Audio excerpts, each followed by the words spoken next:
friendly thought. Let's confirm it. Blessing or a curse? Let's get serious. Be careful. The wind's just right. Fate, splinter, and fracture!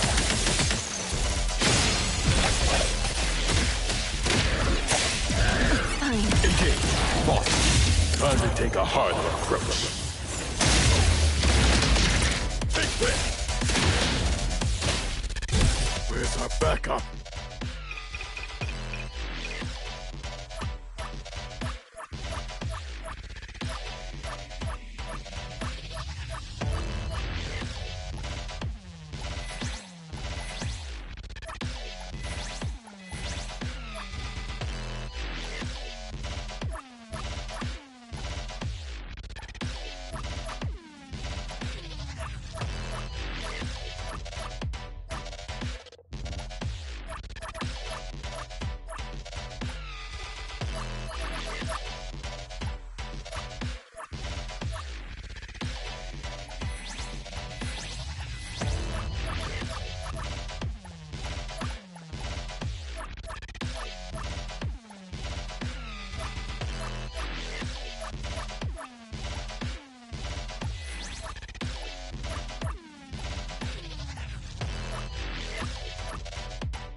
Provide backup.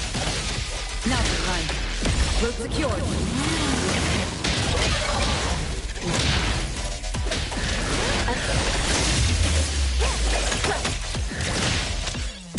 Perfect angle. Providing back. Take this! Stick to the plan. Shifting. Look up your ears. My son, stay sharp. Press the target. I'll write the mission report later. Let me take a look. Guided by Hero! I'll take point. I'll write the mission report later. I'll handle this part. Spin and clear. Just getting warmed up. Friend, trust me. Be careful. Providing back. I'll take it. Stay balanced. I will see through the nexus. Stick to the plan. Providing back. All in a day's work. Yo, I'm here.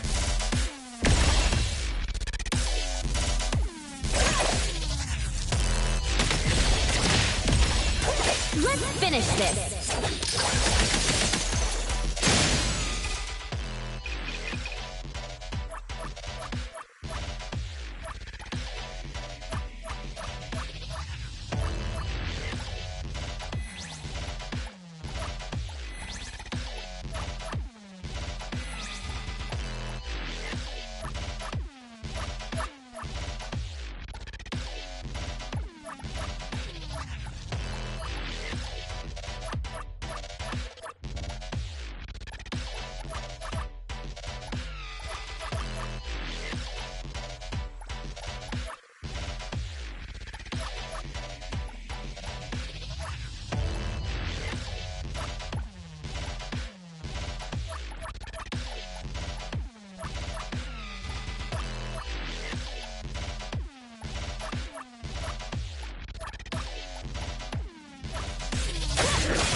I'll take point. Boss, stay out of it.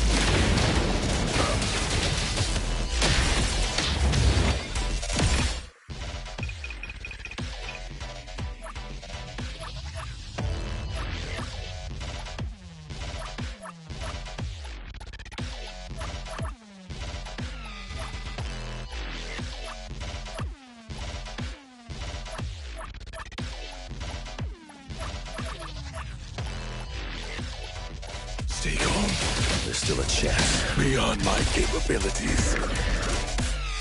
Target confirmed. Clear on time. I'll handle this.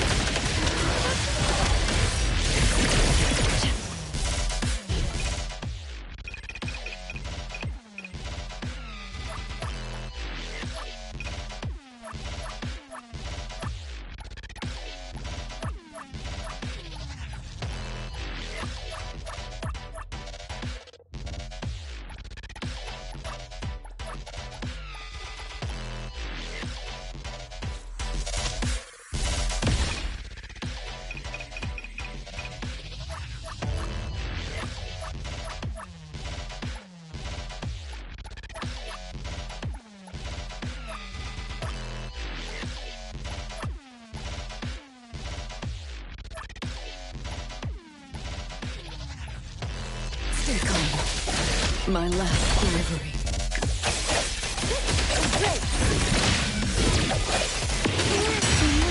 Help of Caesar. The needle too for you. Take splinter and fracture.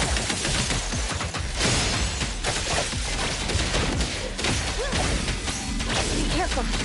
Perfect angle. Leaders of Caesar.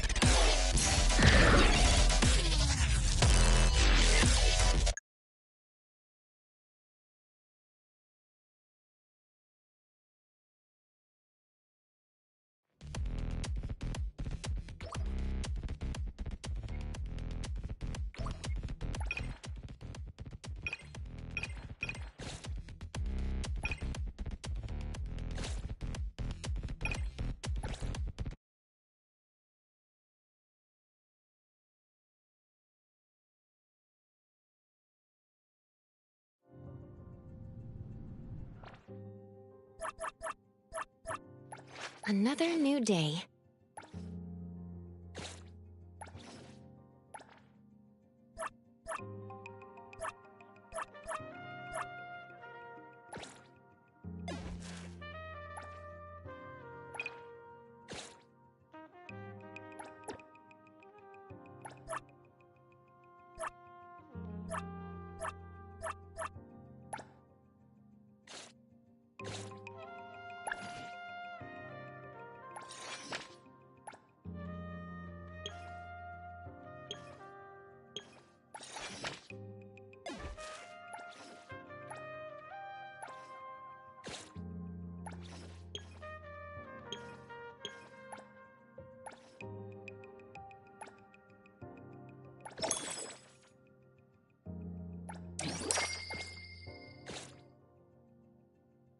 Back to work again? Hey! Did me? Everything we need for the trip is ready.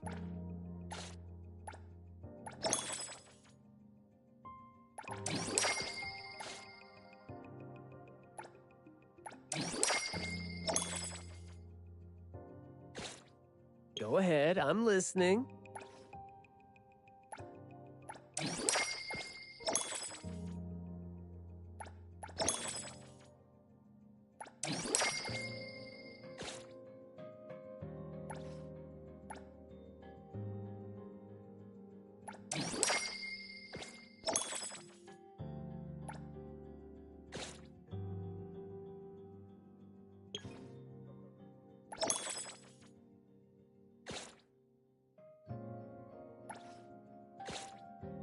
Go ahead, I'm listening.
Woohoo!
As long as I'm watching your back, you won't have to worry about a thing.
Be careful.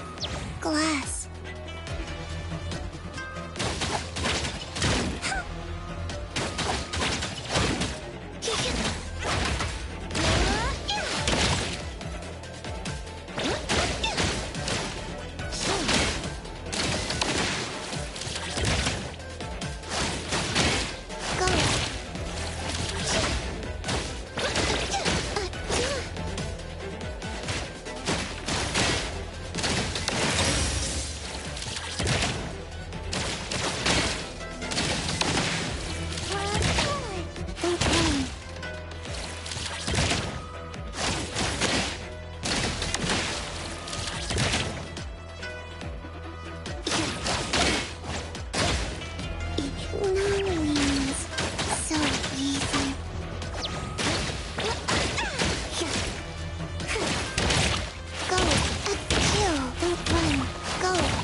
It's you.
What should we do today?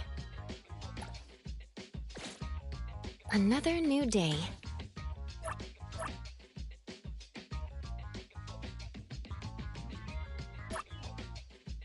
What should we do today?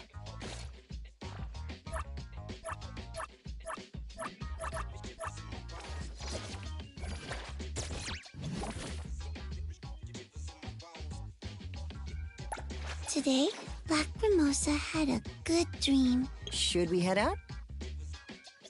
Hey, the wind's picking up. Greetings to you. Hey! I'm here. Going?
What should we do today?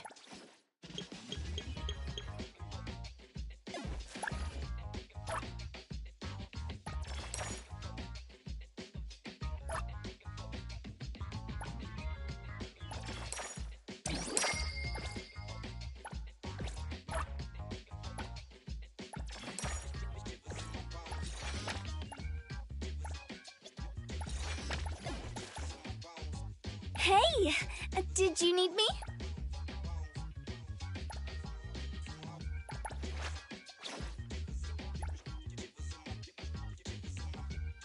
Oh, Coco knows Mint best.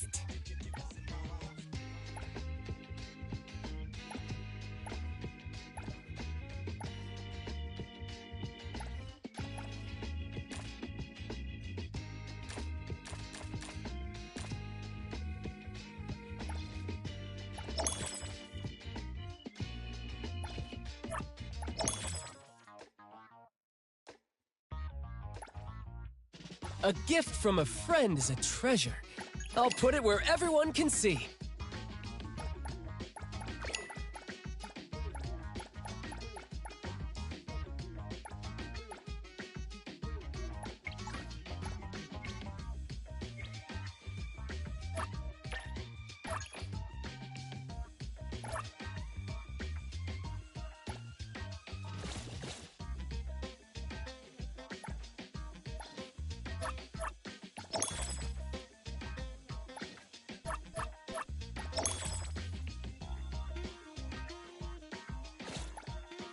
Hey! Greetings to you. Hey! Go ahead. The pig. Hey! Did you need... Everything we need for the trip is ready. Hey, the wind's picking... Greetings. Hey! Did you need me?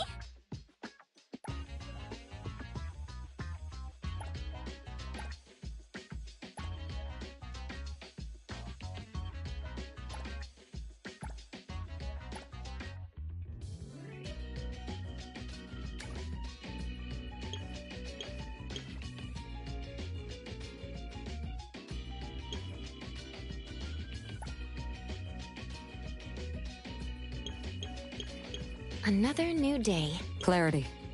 Obsession. Back to work again. Fine.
here.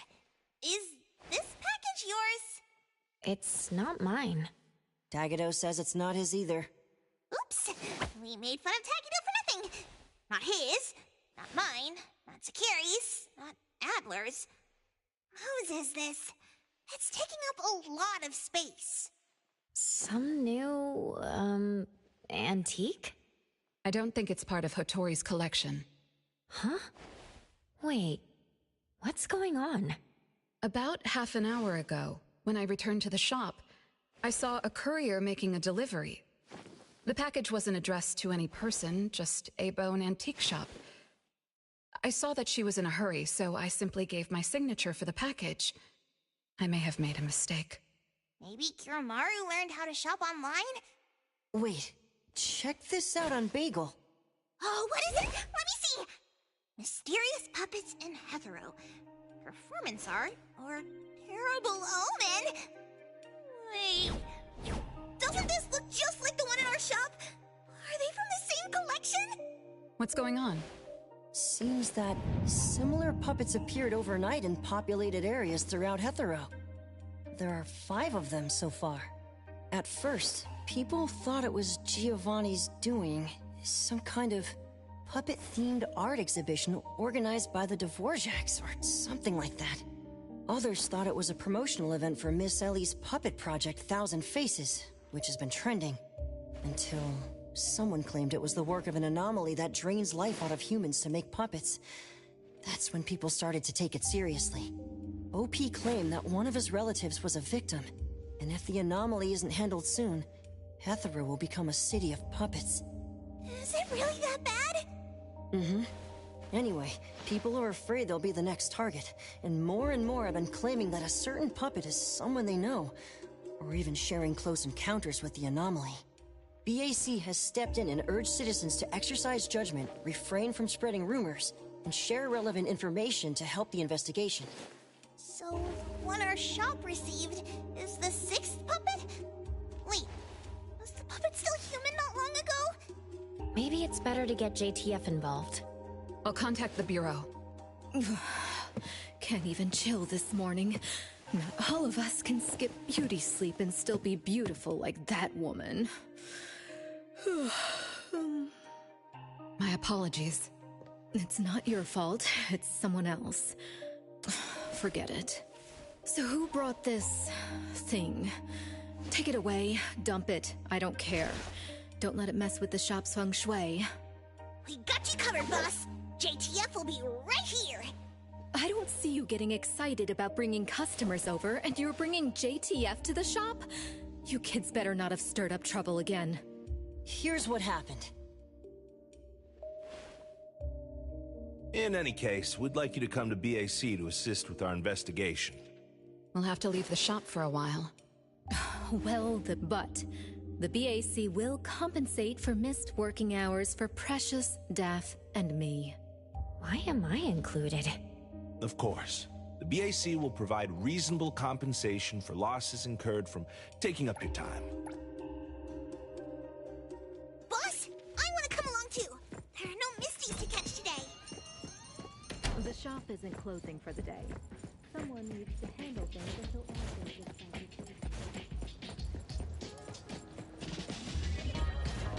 Why did you bring me here again?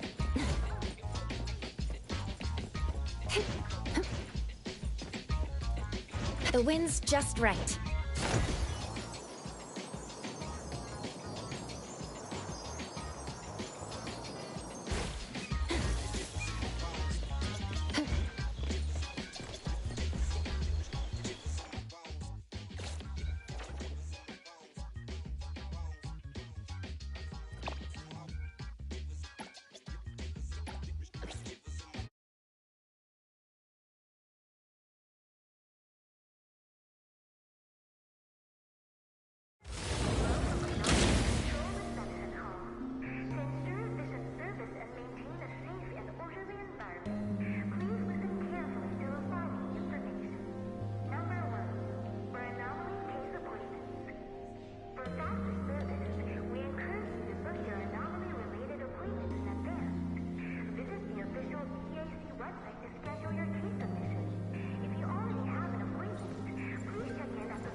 Greetings, everyone from A-Bone. ETD-6 is taking over this case. I'll introduce you to the operation lead in a moment. If Nellie's handling the introductions personally, this must be quite the complicated case. Since there's already online unrest, we decided to assign a team specializing in anomaly crimes and meme anomalies. Anomaly crimes? Those refer to human criminal incidents that involve the exploitation of anomaly characteristics, or espers. So, the Bureau suspects that this isn't the work of anomalies alone. There are more and more divisions in the Enforcement Tactical Division nowadays. The puppet from A-Bone has been transferred to TempCon. Please follow me.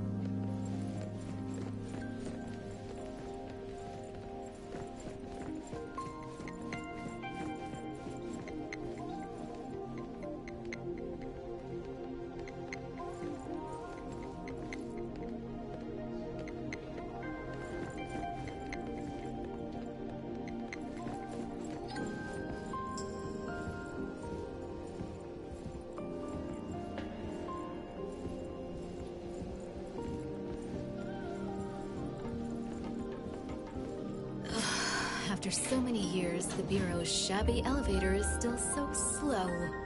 Why wouldn't Alphard spend her budget to upgrade it? She hired so many new employees. Indeed. There have been many new hires after you left ETD. This is awkward.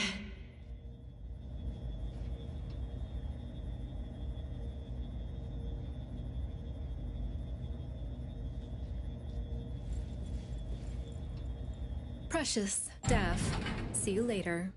Aren't you coming? I'd love to hang around and meet teams I've never seen before, but my dear Director Alphard needs me for some grown-up discussions. Is it about Ebisu? Should I go with you? Our Precious wants to feel the cool AC and expensive sofa, as well as the endless lectures from the director. She only asked for me, but I'm sure she wouldn't mind another one, especially one who's such a good kid. You mean I don't have to go with you? Don't worry. The containment level needs your expertise more. Next time there's a chance, I still won't drag you along to suffer. When you're done with your work, just head back. Don't wait for me. I just hope today's parent-teacher conference doesn't set a new record for length.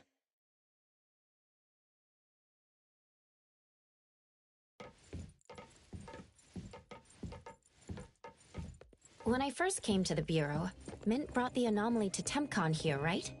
Yes. TempCon manages anomalies and derivatives that we don't fully comprehend. Depending on the situation, they'll either be nullified or transferred to the Seleno compound for long-term containment. We're about to directly contact anomaly derivatives of unknown properties. That said, your safety is guaranteed.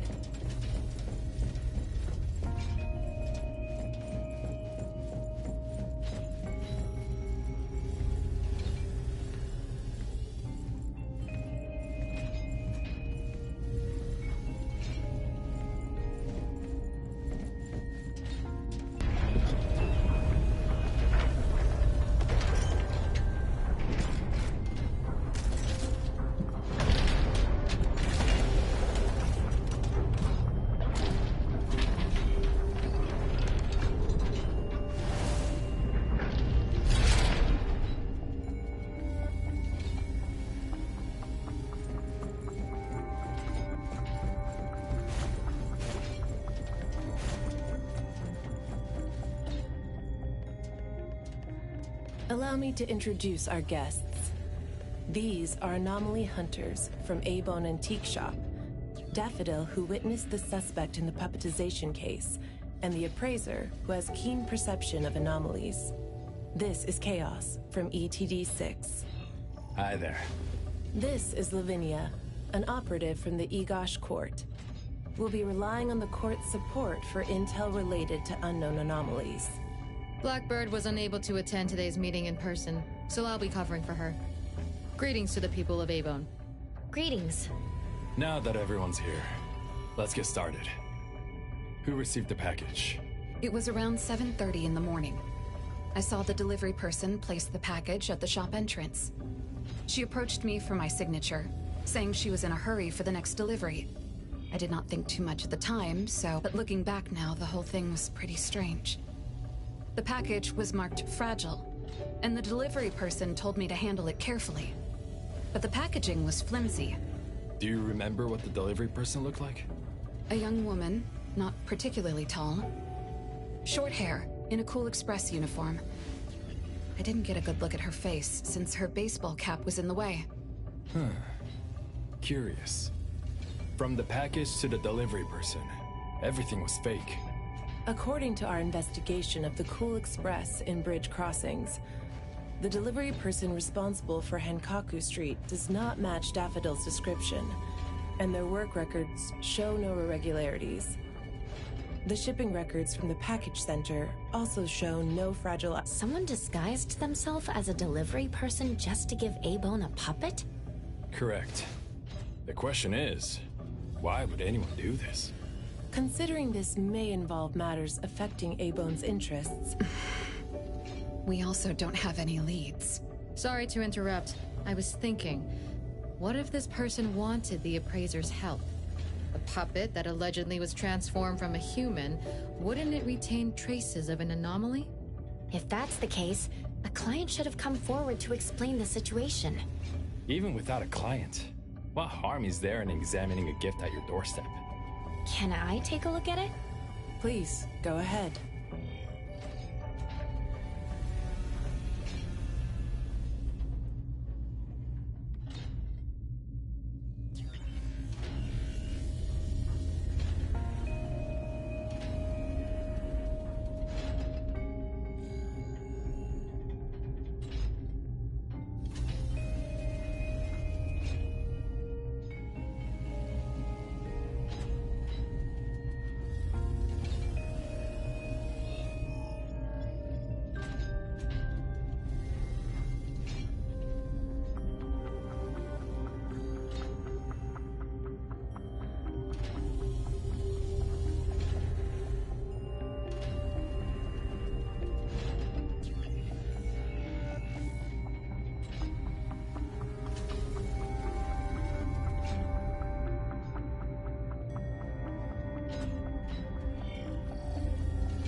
Puppet of a teenage boy who seems energetic. A puppet of a young woman with a gentle expression.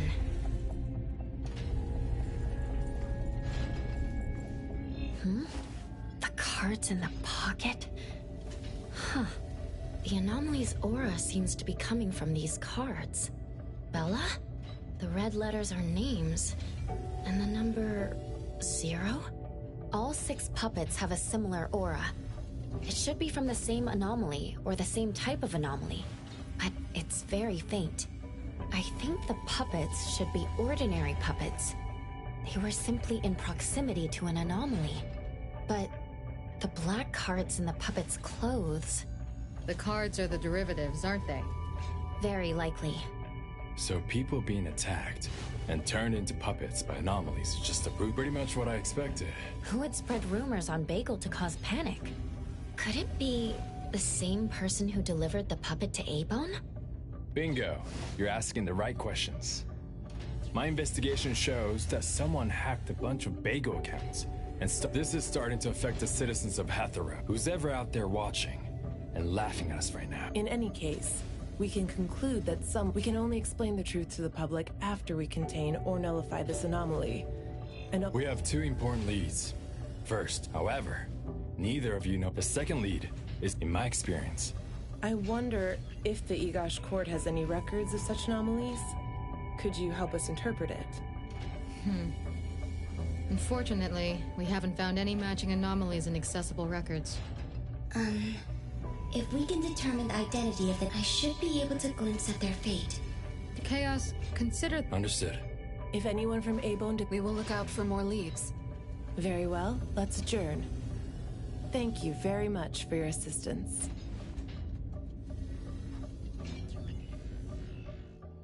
Who could it be? If only I paid more attention to the delivery person. Daffodil, you couldn't have expected this to happen. A-Bone's safety is my responsibility. This time, I left my guard down. Still, it's good to know that no one was actually turned into a puppet. Mm-hmm. Looks like Hotori isn't finished yet. Appraiser, if you're tired, you should head back. Let me handle the rest.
Natalie? Are you okay? One last spot. Alright. Natalie's special training of watering flowers and horse stance complete. Watering flowers in horse stance? I'm learning from my master. Integrate every bit of training into daily life using the... Oh? I water flowers like a normal person. Exactly. To master... Thanks to Daffodil and Natalie, the flowers and plants are looking better. I'll take care of pruning from here. Alright. Delicate work like that really is. Oh, by the way, we couldn't get anything out of Cool Express. There goes one of my Oh, what could it be? The anomaly is challenging the Colucci's? What message could that be? If that's the case, shouldn't the recipient be you? No, you're right! Why does it only say A-Bone if it only says... We have a guest. Hello? Is this A-Bone? Are you anomaly hunters? Welcome to A-Bone. You must be here for an anomaly commission. Yes. What do I need to do? Do I sign a contract? Do I have to sign up for something? Ah, this must be your first time seeking help from anomaly hunters. Don't worry. Please, have a seat. These are A-Bone's finest anomaly hunters. Feel free to share with them any troubles you have. I'll make some tea for you. Please, wait a moment. Okay. Sorry, I don't know how this works. If you don't mind, let us ask you some questions. That way, we can help you figure out what you need. Okay, leave it to me. So, have you encountered anything strange recently? What should I call you? Renee is good enough. I think. Alright, Renee. What do you do for work? How's your day today? Did something weird suddenly mess up your routine? I'm a taxi driver. I start at 8 a.m. and finish at 8 p.m. For lunch, I grab something quick from a convenience store. After work, I go to Food First for a set meal. The weird thing is, for the past few days, every night at exactly 9 p.m., this strange guy in a cloak shows up and attacks me. Though he looks scary and hits me pretty hard, when his attacks land, I don't feel a thing. I just cover my head and let him attack me for about 10 minutes. Then he leaves. Well, I think he leaves. When I peek through my fingers, nobody was there. That's about it. Isn't this strange? He attacks you every day? Even if it's just a prank, that's messed up. Here's your tea. Thank you. Every night at exactly 9 o'clock? What kind of kink is that? Maybe it's like those guys from gangster movies who like to dress up scary to shake people down for money. They usually show up at the same time to establish an air of authority. Oh, I can't believe there's a lowlife like this on my turf! We'll have to talk some sense into him with my fists! But I don't remember owing anyone money. I did nothing to deserve harassment from this debt collector.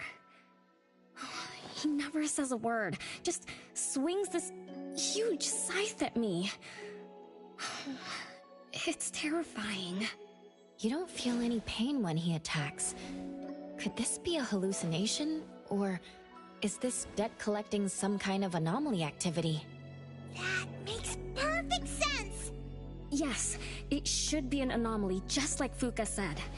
She told me to look for help at the A-Bone antique shop. Who's Fuka? She's my friend. Well, more like my food buddy.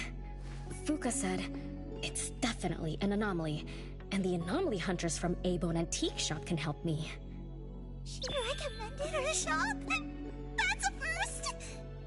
Thanks to me, Natalie, the tiger of bridge crossings, Ichi-Daime of the Kaluchi family!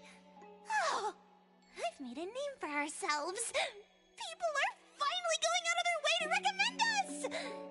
Your friend knows what's going on. What else did she say? I'm not really sure. I just know that she said I should get your help as soon as possible. Are there any other strange things going on besides that? It's hard to say. I don't know. Sorry, I don't have a great memory. I only have vague impressions of most things. How about you go ask Fuka? She also saw the anomaly in the parking lot that day. I think. She seems rather scatterbrained. It'd be good to hear what others have to say. It's almost mealtime. Fuka should be at Food First. Shall we? What do you think, Appraiser? Master? This is our first commission of the day.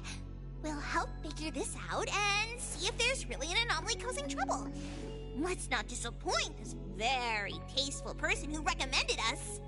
Let's go take a look. How about you, Master? Huh. Master hasn't worked on a commission with the Appraiser yet.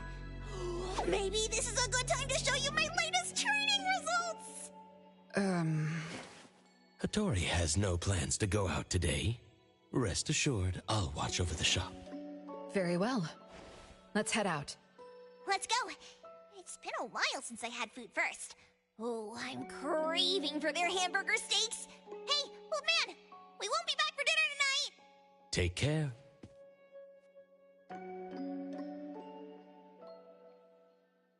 One of these books is an anomaly. You can tell by touching the book spine.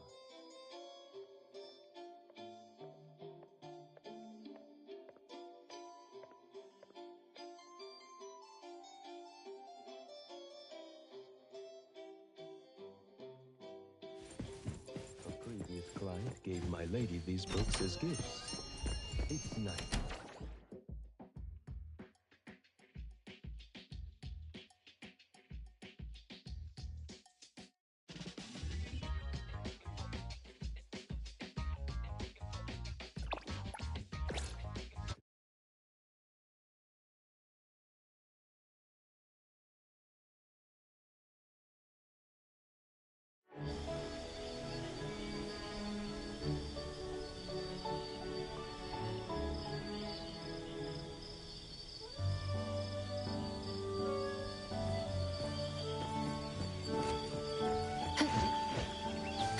Perfect angle.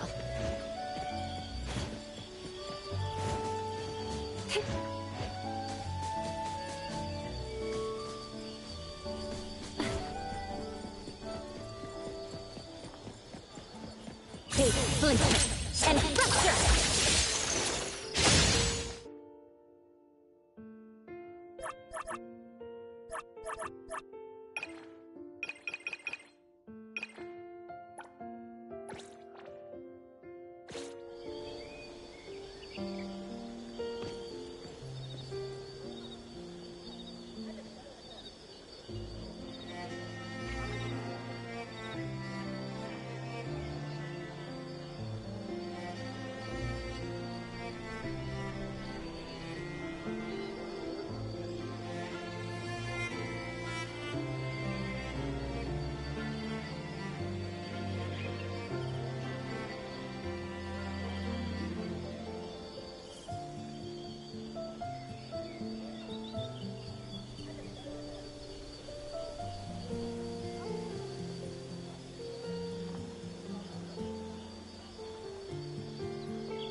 perfect angle.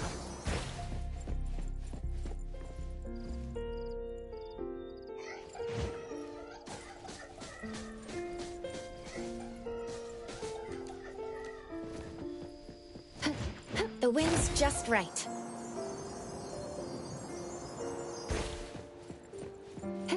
Perfect angle.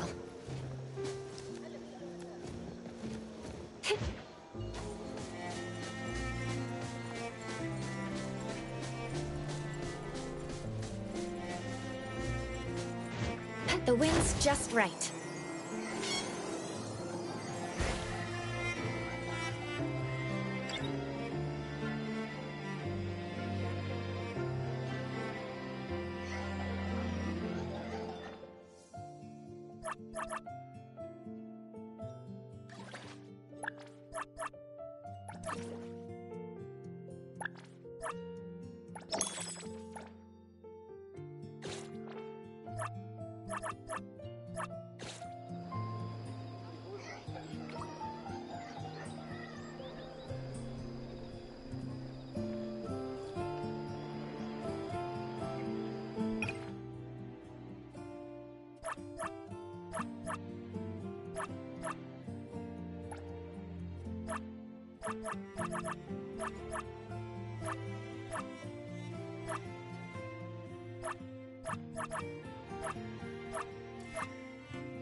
Fighting back.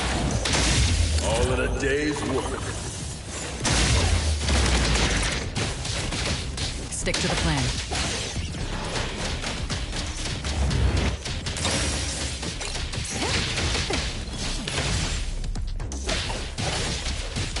I'll take point.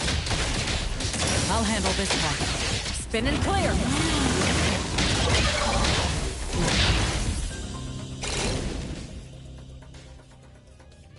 Shift change. Stick to the plan. Let me take over.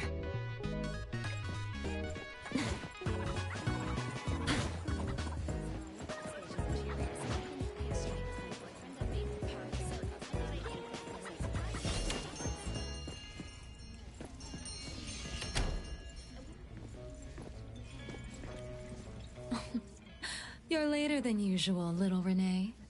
Sorry for keeping you waiting. I'm sorry. I had something to do. No need to apologize.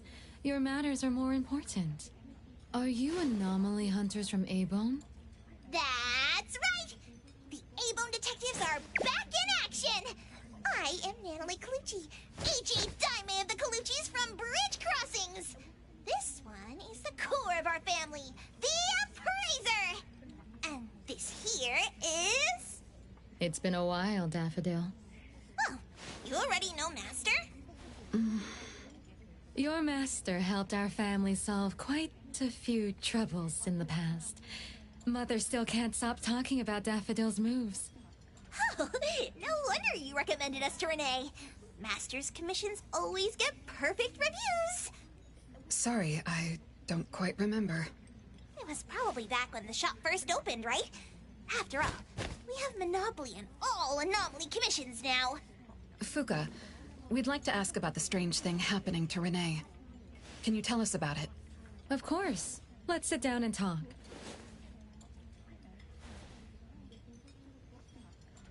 Two nights ago, little Renee and I finished dinner and were about to head home. She offered to give me a ride, so we walked to the parking lot together. That's when we encountered this cloaked person. Cloaked person? Didn't little Renee tell you about it? The anomaly she saw was a strange figure that looked like someone wearing a cloak. Oh, did I really say that? You little scatterbrain, forgetting what you said again. I'm sorry, No need to apologize. But to be honest, I don't know what this so-called cloaked person actually looks like. You don't know? Weren't you there? I was. Renee was walking me to her car, but halfway there, she suddenly crouched down, trembling all over, looking panicked like she was hiding from someone. I asked her what was wrong, but she couldn't answer. She just kept muttering things like, "Don't hit me." Nobody else was around, let alone anyone hitting her. So you didn't actually see the anomaly attack Renee?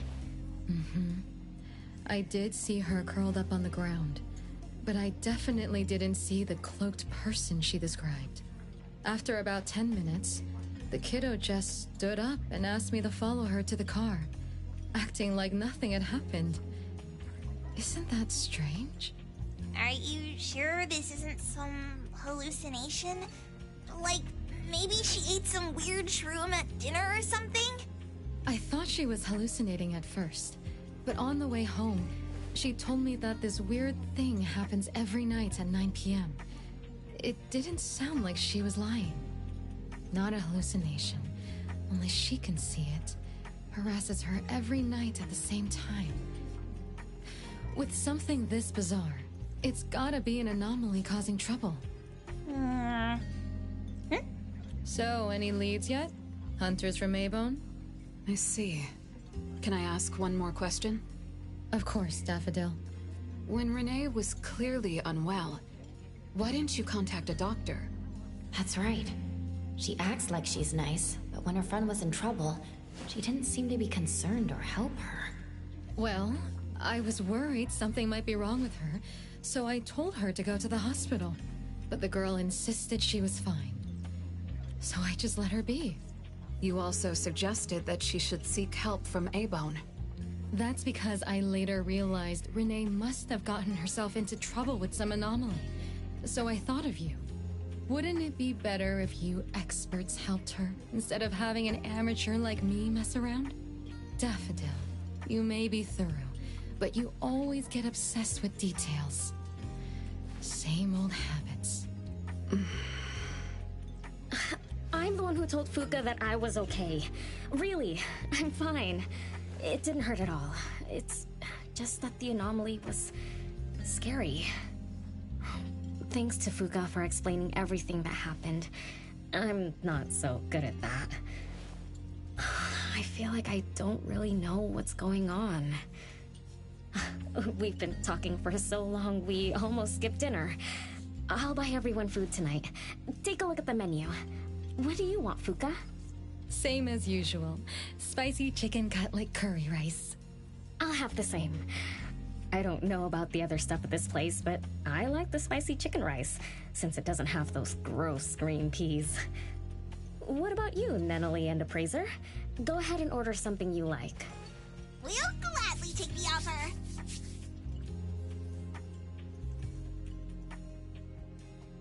It's 2 minutes before 9 o'clock. According to Renee, the anomaly will appear in the parking lot right on time.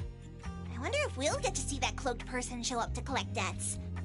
From what Fuka said, not everyone can see it, right?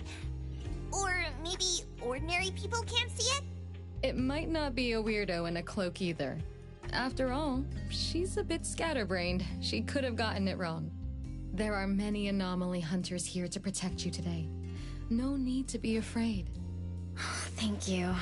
You always take care of me. Then I'll walk ahead. He'll show up soon.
Leave it to me.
Take over. Let's finish this.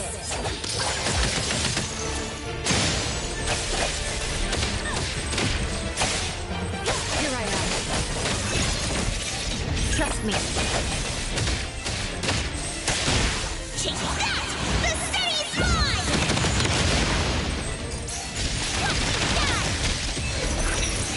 Coming from behind!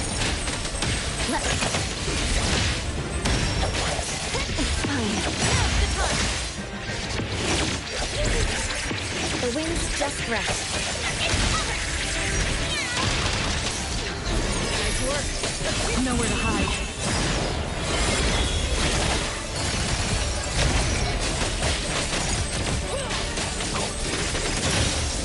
Trust me.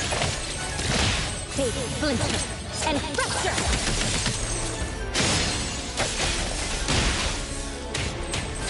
Let me take over. I'll handle this. Get away! I'm getting rusty! Stay away. Stay away from me! Are you okay? Don't worry. I drove away that debt collector. Everything's okay now. Did the anomaly drop that thing on the floor? Renee, and a series of numbers on the back. -20088. The numbers are different. It's the same type of card the Bureau is looking into. Let me contact Chaos. We meet again. From what I know, you received a commission from Monet to investigate this debt collector anomaly, which attacks her every night at the same time. You fought, then the anomaly left behind the same cards from the puppetization case. So you encountered the same anomaly I'm after. Could someone have schemed all these encounters just to involve you? ETD6 lives up to their name. They are true anomaly crime experts. You're right. This doesn't seem to be a coincidence. We still don't know who's the mastermind or why they're doing this, but we may have already met her. Fuka, the friend who recommended us to Renee. Wait, she was just here a moment ago. She's already gone. What did she say? She recommended A-Bone because Daffodil had handled her mother's commission before, which left an impression. Daffodil. So it's Daffodil again. Interesting. Thanks for the information. We should make a trip to the witch's house. Good thing it's not too late. So I'll ask the Blackbird and her team to work some overtime. Aren't you coming with us? Of course.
Where did they run off to?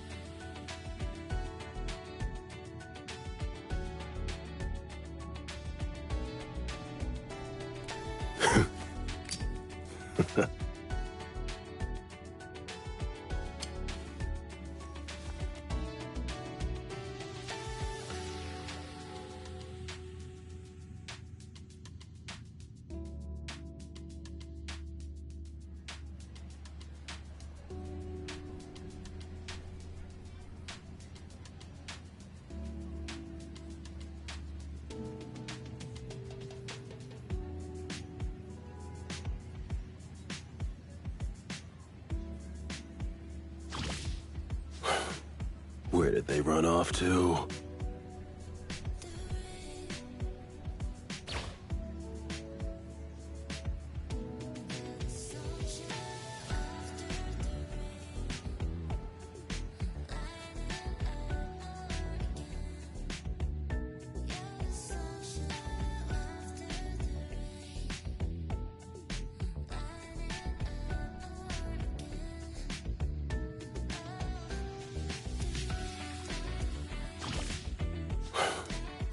Where'd they run off to?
Let me take over.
The wind's just right.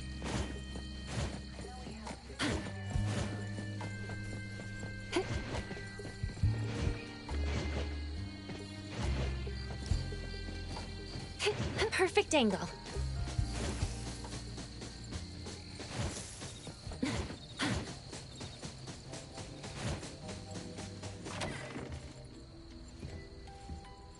Greetings. Welcome to the witch's house. Hello. Sorry for disturbing you this late. Good evening. This young lady was attacked by the puppetization anomaly tonight. Huh?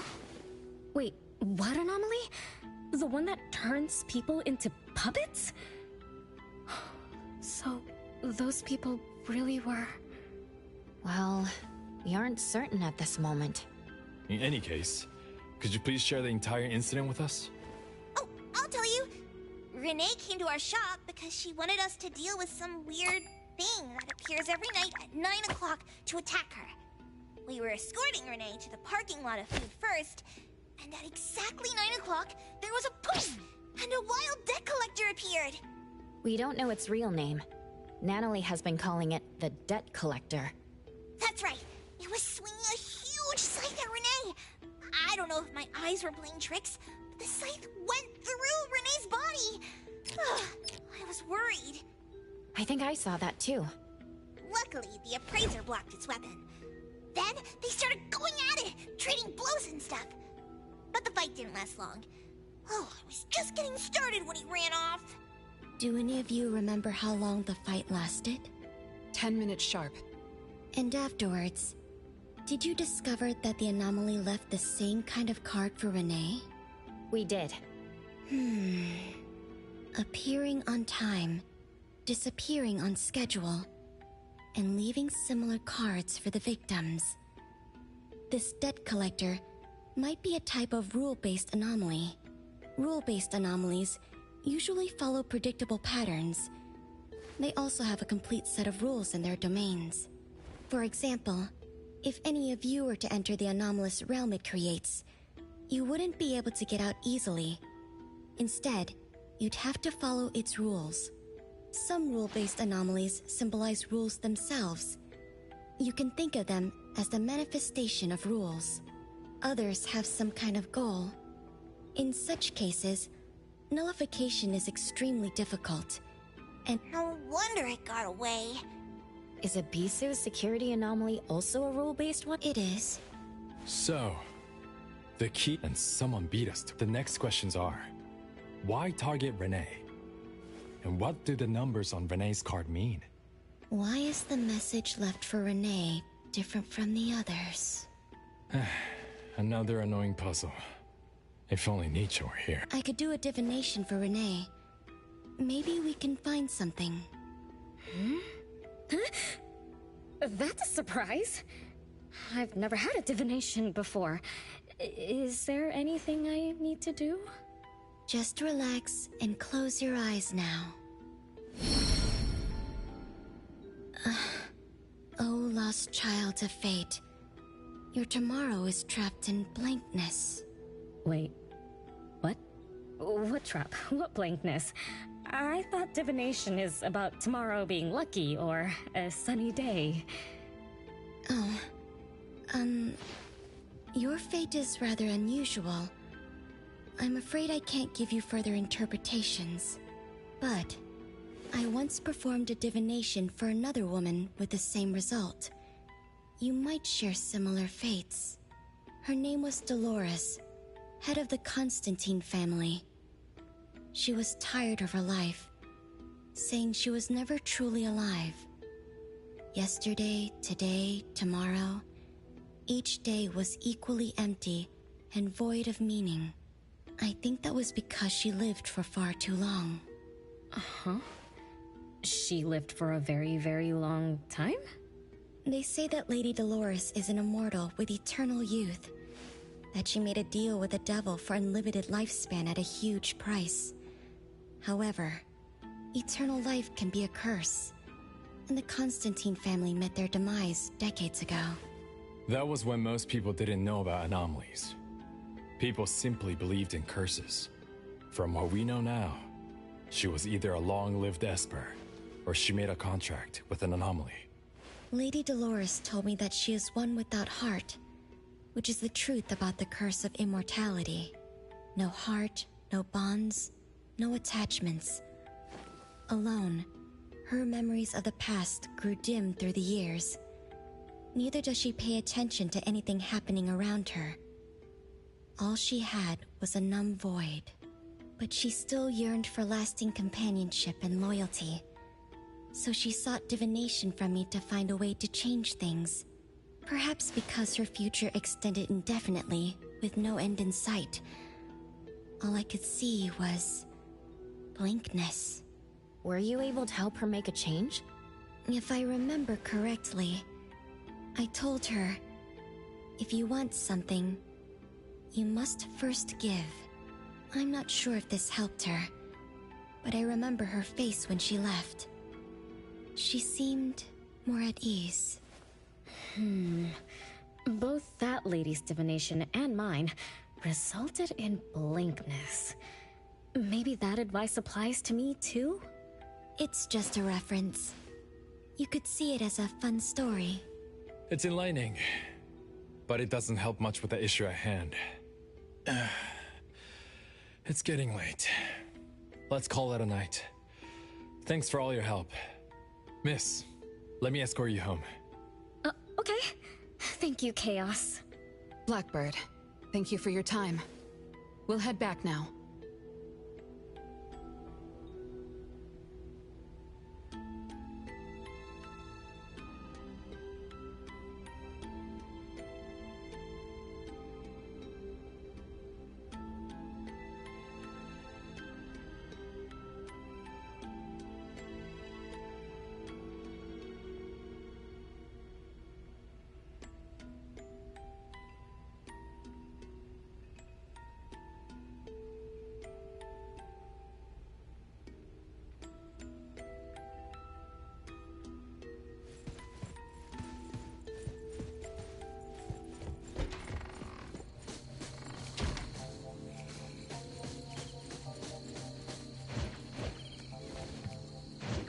perfect angle.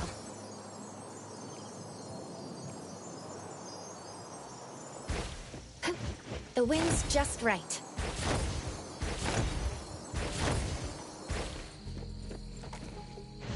Perfect angle.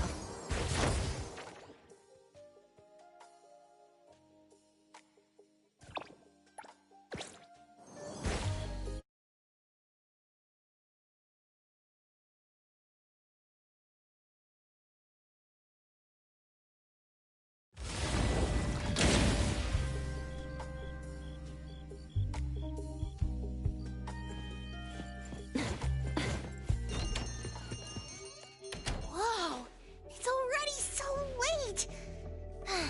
Today was a lot of work without a lot of results, huh? A rule-based anomaly, weird messages on a card, then some story from way back. There seem to be a lot of clues, but there isn't a way to connect them together. They must be related. What could be the missing link? Let's call it a night. It's getting late. You two should get some rest. Oh, man. After running around so much today, getting home, relaxing for a bit, and now that Master mentions it, ugh, sleepiness just hits you like a truck. Good night, Master. Good night, Appraiser. Good night, everyone. I apologize, but bedtime is going to have to wait. Is there an emergency? The debt collector left me another message. I found this in Renee's mailbox. Isn't this the card from last night? That anomaly is back again? Appraiser, take a look at this. Renee's name and an address? It looks like an ordinary card. Did someone try to copy the card's style? They need to have seen the original to make such a convincing copy. That narrows down our suspects. You mean Fuka, who witnessed our battle with the debt collector last night. And the person who delivered the puppet. Don't you think they're working together? They sent Renee a formal invitation and are waiting for us at the old Constantine family estate. That address belongs to the now defunct Constantine family. Renee, are you somehow connected to the Constantine family? I knew last night's story was different. I don't know. I don't remember. I'm just a taxi driver who's always been alone. How could I be connected to some strange family? Ugh, I'm sorry. I'm not helping. All right. We just have to find someone who has an answer. Let's go. Wait, don't go yet. This is Abone's commission. Daffodil must come along. Others can join us too. I don't have stupid rules about not getting others involved. Master, the Appraiser, and Natalie Colucci. The mystery of the debt collector is... Hi. How may I help you?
Baitong. He's actually sleeping here. Looks pretty comfortable. Should I wake him up?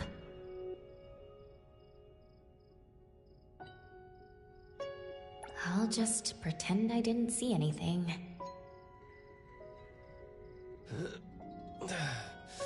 Leaving already?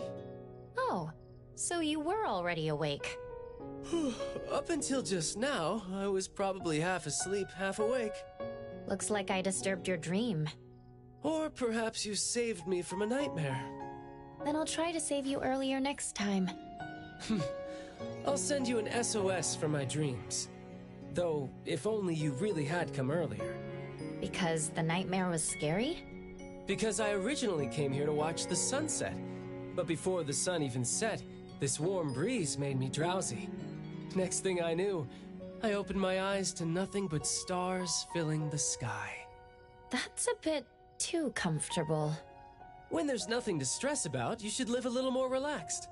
Since you're already here, want to take a walk together? The stars are really bright tonight. All right, let's go.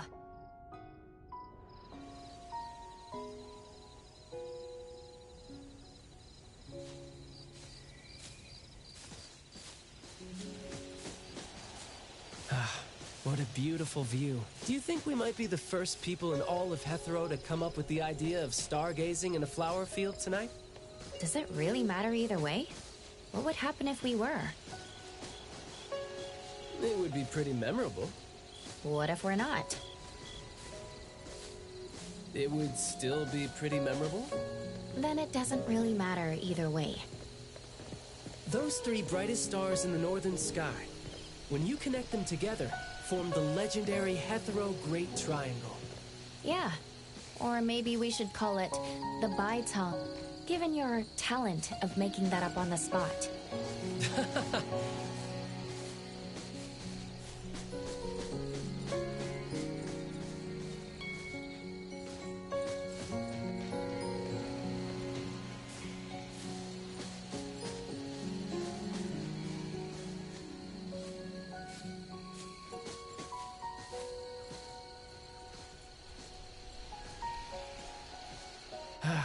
I never expected to see such a beautiful view today. The heavens really are smiling down on us. I feel like whenever I'm with you, all sorts of good things happen.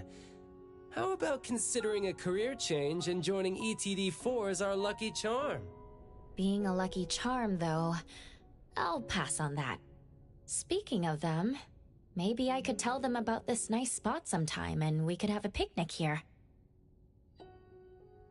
Well, I was planning to tell them about it later. Are you afraid they'll track you down and drag you back to work? Yeah, let's go with that. Next time we get the chance, let's come back here again. Come watch the sunset together, or sunrise, or we could pick a weekday afternoon and sunbathe in the flower fields. That sounds nice too. Wouldn't that be skipping work for you? Just don't tell Skia and the others, okay? Otherwise, our secret hideout will be under surveillance by workaholics. So I'm an accomplice now.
except for some skinny cricket tree.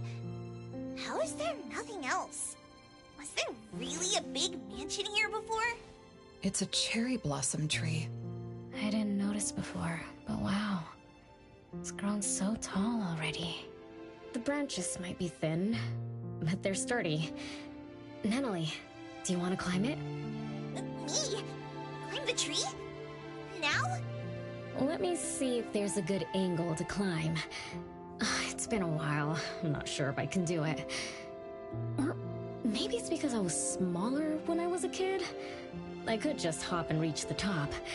But now...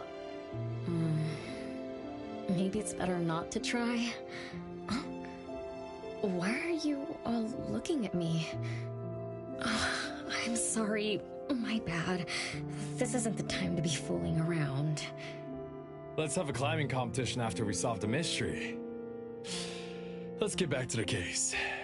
Renee said she's been here before, specifically when she was a kid, and that she used to climb this cherry blossom tree. You are connected to this family after all. Did I just tell you all of that? Yep. You said you climbed this tree when you were a kid. When you were a kid. Back then, I climbed all the way to the top of the tree, wanting to pick the prettiest cherry blossom for my sister. But it was so tall, and I was too scared to climb down the same way. Luckily, someone caught me. Huh? Was it my sister? Or Mom?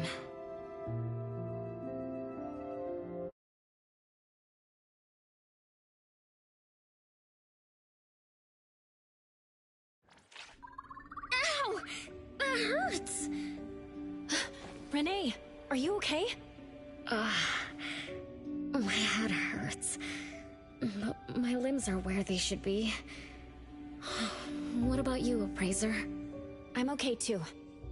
Where are we? What just happened?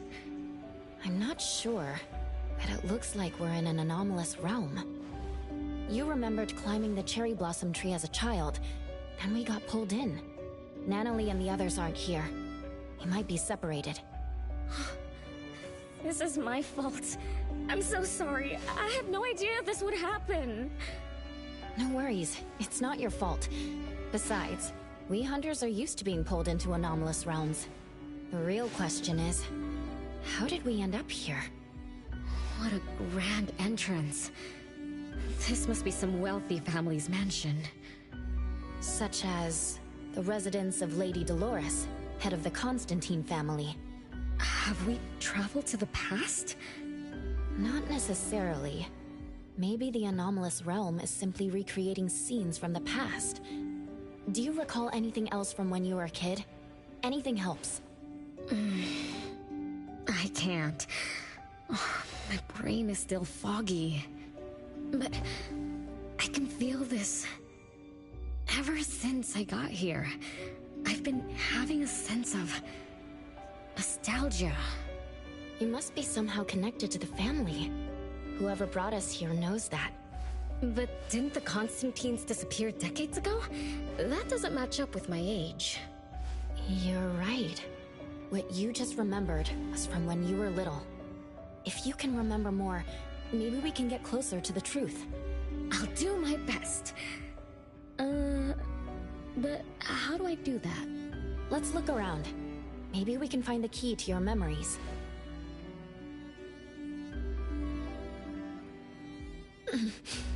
Strange.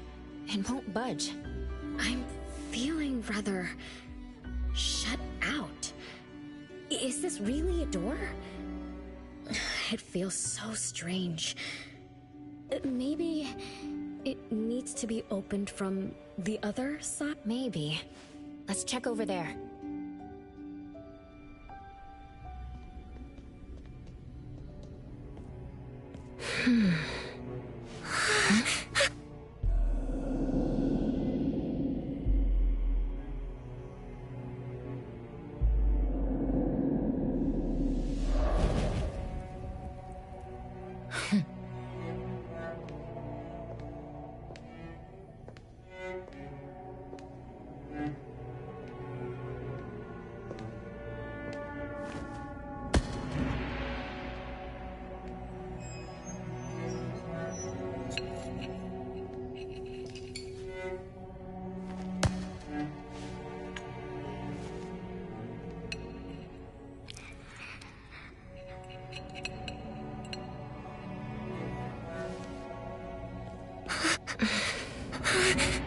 It's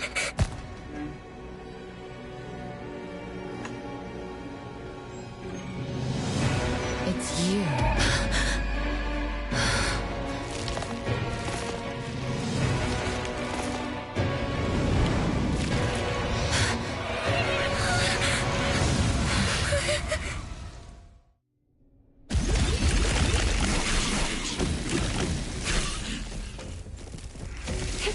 The wind's just right.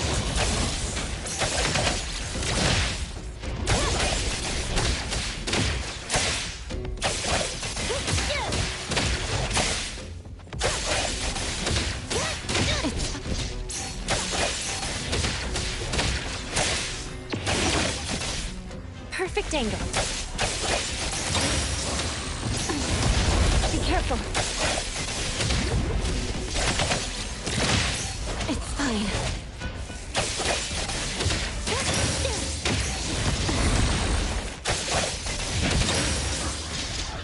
The wind's just right.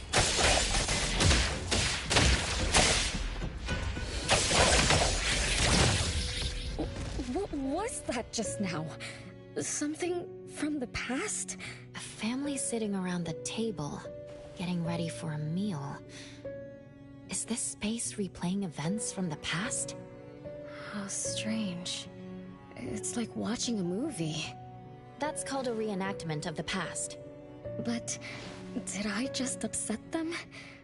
They don't seem too happy. Don't worry about that. Anything can happen in an anomalous realm. In fact, hostile anomalies are rather common. Do you have memories of what we just saw? It somehow feels familiar. Especially with the person who lit the candle. But, I'm not sure. That lady. If she's from a memory, how could she make eye contact with us, who are in the present? Am I just overthinking? 1 o'clock? It's 1 o'clock already? Bell chimes? When the debt collector appeared, it also sounded like this. Could this be related to the rules it follows? Let's go check the entrance hall. Oh, impressive! Classy! Great taste! If only the base of the Kalujis were as fancy as this! Do you think Renee and the appraiser already went ahead of us? Let's go in to investigate. Whoa! This door is so ancient! It's not going to fall apart if I push it, right? An old, ruined mansion that suddenly appeared, long neglected and unmaintained. Could this be how the Constantine family mansion looks now? The desolation we just saw could be an illusion to hide this place. That makes sense. And then Renee dispelled the illusion. She must be part of this family. In other words, the master of the family returns. An old mansion abandoned for decades. I better be careful. I won't be able to pay for damages if I break anything historical. Yeah, we're inside an anomalous realm. Be careful. Alright then, let's be gentle. Hello there!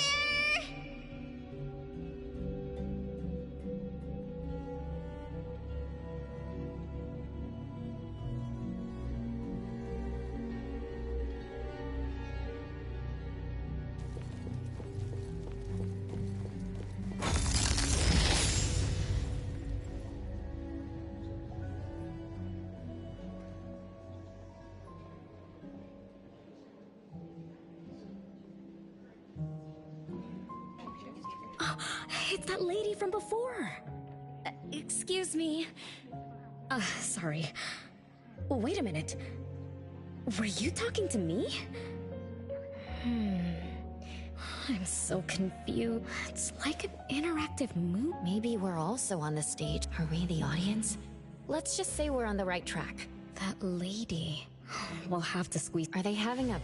Before I... No need to push yourself. Appraiser, you've done a lot for me.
I might not have another chance like this. Ugh, I better make the most of it. We need to seize this last chance. Oh, don't even think about it.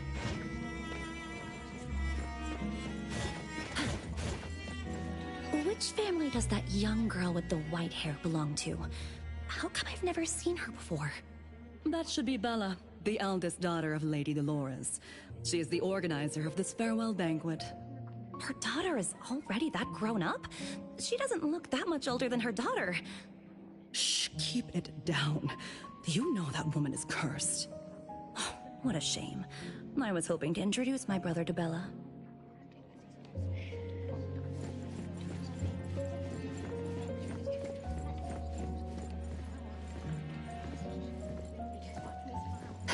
The salon has been running just fine. Why is it getting cancelled?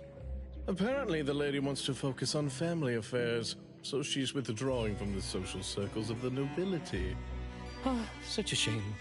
Dolores has an amazing chef and the finest wine I have ever had the honor. Dolores is also the most gracious host.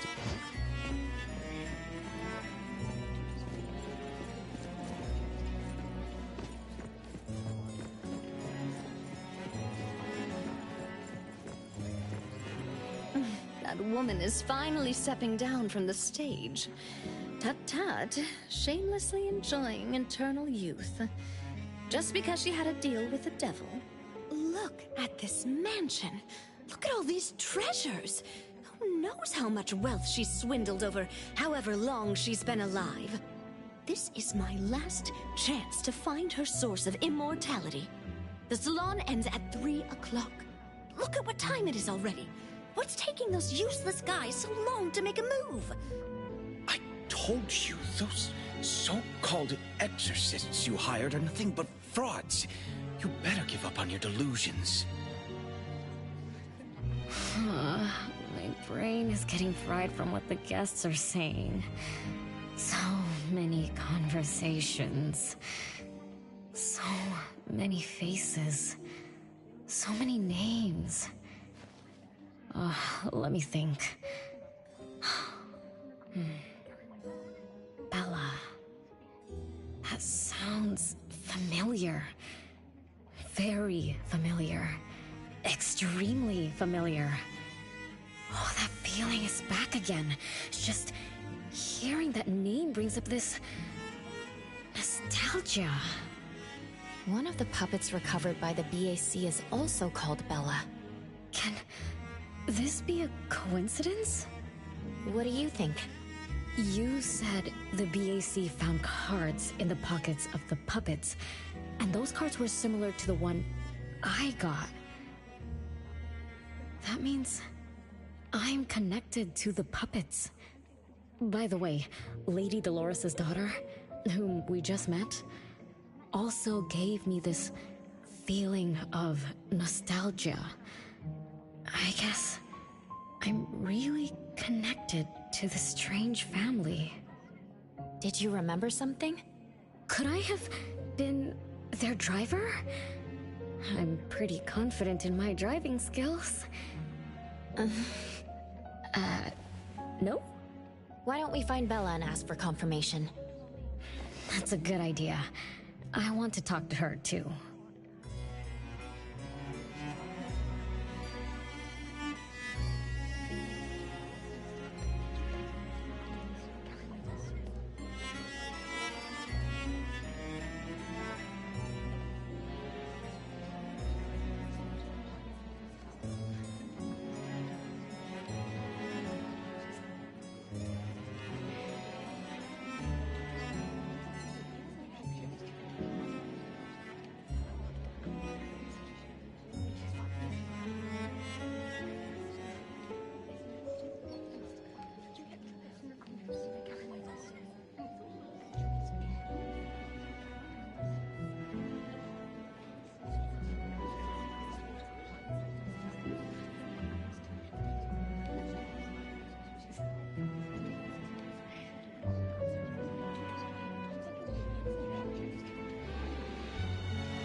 Renee, this isn't a place for kids.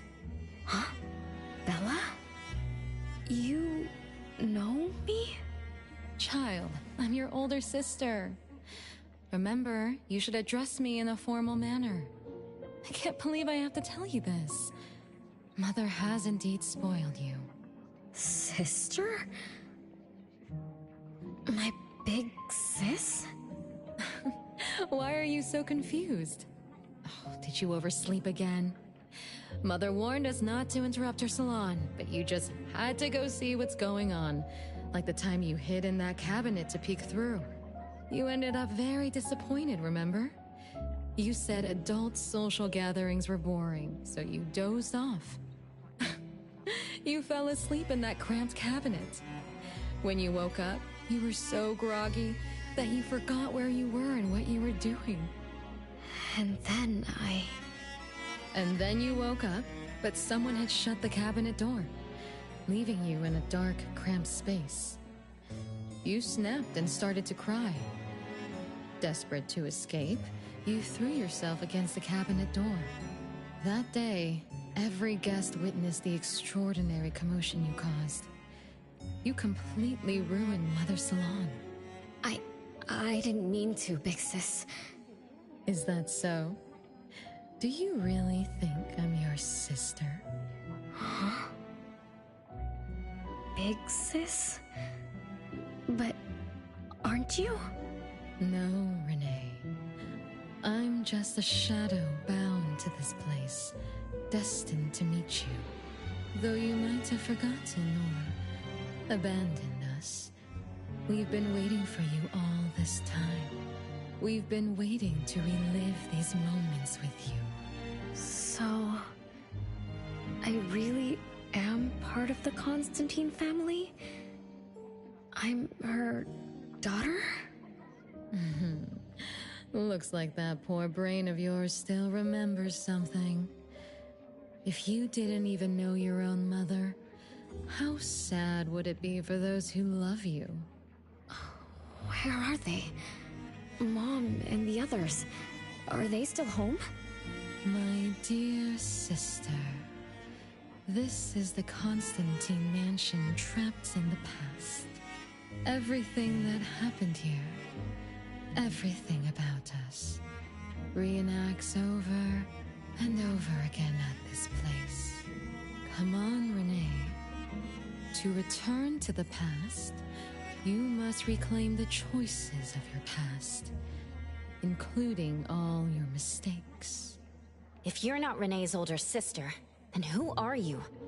Shouldn't you ask her why I appear as Bella? The answer has always been in her heart. I don't understand. Wait, sister! It's all right if you don't understand now. I've been waiting for you for so long. I don't mind waiting a little longer. Bella. I think I'm starting to remember. She was the sister who caught me when I fell from the tree. She's been here all along, waiting for me to come home. And why is the puppet also called Bella? I don't think the Bella we met is a real person. Remember how this is an anomalous realm? So she's my sister from the past. Though, I don't understand everything she said. That's what she meant, right? Then, I really am part of this family. Didn't this family disappear over 50 years ago? How could I... How about we ask Lady Dolores? My mom?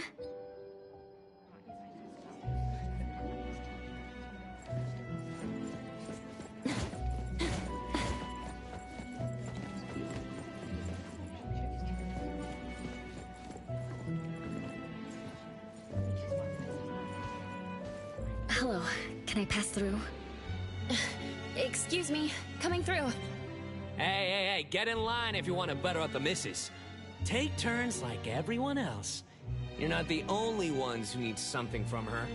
Dolores is far too kind to you commoners who are uncultured bumpkins with no etiquette. Do I need to remind you about what first come first served means? I don't think we can squeeze through.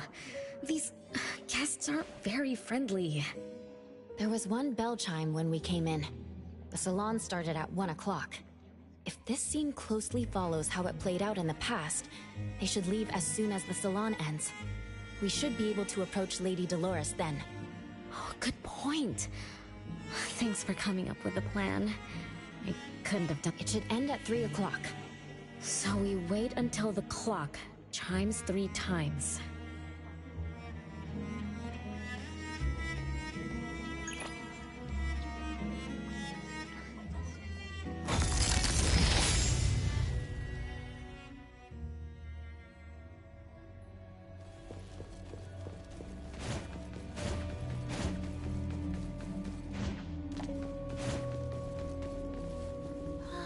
What a beautiful clock! Is this what history feels like? Why is it stuck? Let me fix it. Wait. What's wrong, Master? Is it dangerous? It's best to remain vigilant in anomalous realms, especially with clocks. Oh, right. A debt collector anomaly is also related to clocks. Blackbird once mentioned that rule-based anomalies follow established patterns strictly. It would be a good idea for us to pay close attention to time. Got it, Master. We look around for clocks, watches, and stuff like that. But, I guess I was in a bit of a rush. It doesn't seem it cost anything, though. The debt collector didn't appear this time. Ouch! My ears! Something else showed up. Hey! Watch this!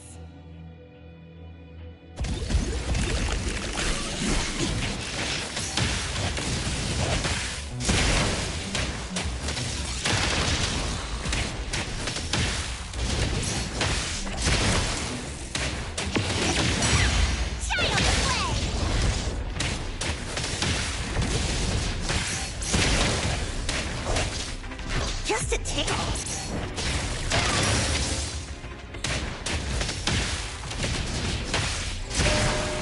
It's 3 o'clock now. The debt collector shows up every night at 9 o'clock to attack Renee. Until then, let's try to figure out what rules the debt collector follows.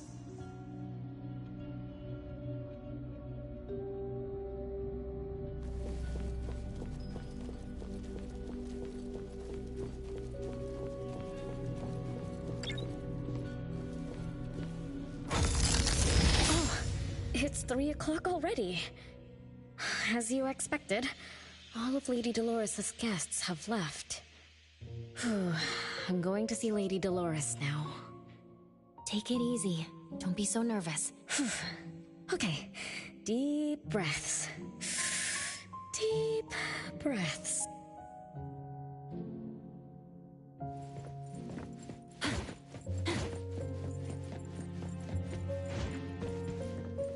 Lady Dolores? Renee, my dearest little daughter. Come here to Mama. No need to hide anymore. The troublesome people are all gone now. Mom? Are you angry with me? I was too naughty. I hope I didn't interrupt your salon. Angry? How could I be? I just didn't want you to see those people too early. To witness the greed, foolishness, and ugliness of those who long for so-called immortality. Are you talking about the people who were just around you? My little petal, they must have frightened you. I promise nothing like this will ever happen again. This pathetic charade will soon be over. Mom, you've always hated the salons? Feelings of love or hate didn't matter at first. I simply had to run the salons. I had to use these connections to reverse the decline of the Constantine family. Besides, I don't even remember all the little things. But even though my goal was fulfilled long ago, these salons kept going, one after another. Perhaps they weren't the only greedy ones. I was too. I was too young and too foolish. I mistakenly thought gathering them under this roof could bring me some comfort. However, they were nothing but a bunch who envied the family's reputation, coveted the wealth in this mansion, and lusted for so-called eternity. After a while, I came to see them as nothing more than greedy beasts, scrambling for scraps and pandering jesters making fools of themselves. I guess they sufficed as entertainment. I don't get it. It's okay if you don't understand. Mother promises that you, my little petal, will never need to understand this. These troubles will never bother you again. Mom, are you not hosting salons anymore? Whatever I sought in those salons was a mistake from the start. I must correct this mistake. And the catalyst for that change is you, my dear. My little petal. Family is what matters most. You are the most precious gift in my life, as well as the very source of meaning in my stagnant existence. Whatever time we have left, we must treasure every moment together. From now on, as long as I'm with you, as long as our family lives together in harmony, a moment of happiness with family is worth more than an eternity in solitude, even if it's just for a brief moment. Mom, wait! Little Renee, what would you choose between an eternity in solitude or a moment of happiness? Pixis! You appeared out of nowhere. That was spooky. Oh, wait. What did Mom mean? And the rumors about the family. Is Mom cursed with eternal life? But how can eternal life be a curse? Isn't it great to live forever? So that's your answer. Well, having something is better than having nothing, and having more is better than having less. Right? Like, if you have endless time, couldn't you do as many things as you wanted? If I had eternal life, I wouldn't know what I wanted. And I wouldn't know what I could do. I wouldn't even remember what I've ever done. This is my life right now. All this time, what have I been living for? Days with nothing to do, with no meaning, and with no end in sight. So that's why it's a curse. Poor Petal. It seems that even after forgetting us, you still haven't found what you desired. Or was the kind of happiness you were looking for nothing but drifting through life in a daze, barely conscious? No, I didn't forget you on purpose, Pixis. It's not like that. Little one, you self-contradict and don't act as you say. But I believe you, because you've already paid the price. Just like your first answer, you made a choice before. That choice allowed you to return here by yourself, but it also made you forget everything, including us. You're saying Renee chose eternal life like Lady Dolores? What do you mean? Me? Eternal life? No way. Did I? But what about you, Pixis? Mom? Are you all alive? At least you weren't made into puppets. Thank goodness. Renee, you basically forgot everything about us. Mother, the one who gave us life, loved you so much. She used a picture of you as her bookmark. When she read before bedtime, her gaze would always drift towards your smiling face. every little thing about you. Your quirks, your habits, your childish nonsense. She remembered it all. You were the only one she had in her eyes and in her heart, as if the rest of us didn't even exist. And we are the same way too. Mother, Elliot, Teresa, everyone is waiting for you. Won't you come see them? Mom? And the other siblings? Everyone's waiting for me? The cherry tree Mother planted in the courtyard is bathing in sunlight and in full bloom. Time has come to a standstill, and moments of happiness plays over and over again.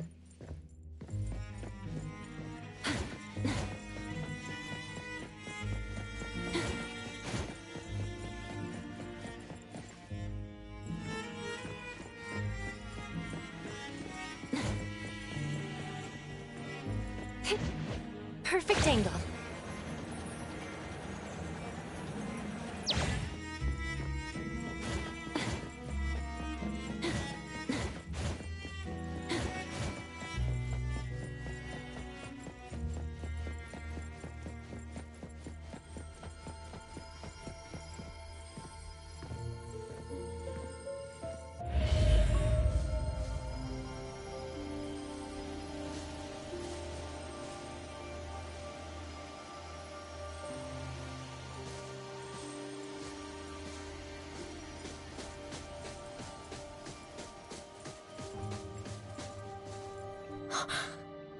It's the same tree from before. The cherry blossoms. Oh, they're so pretty. Back then, when I was looking up at this tree, I suddenly wanted to pick the most beautiful branch for Big Sis. I thought she'd definitely look pretty with cherry blossoms in her hair. So I reached for that branch as far as I could. But I lost my grip and fell from the tree. Then... oh, what happened after that?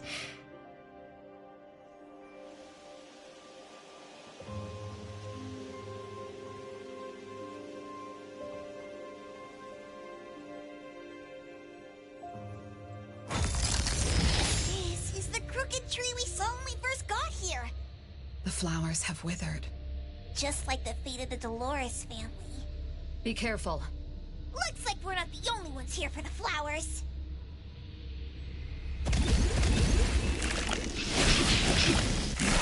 What's that smell? Just a tickle. Nice work.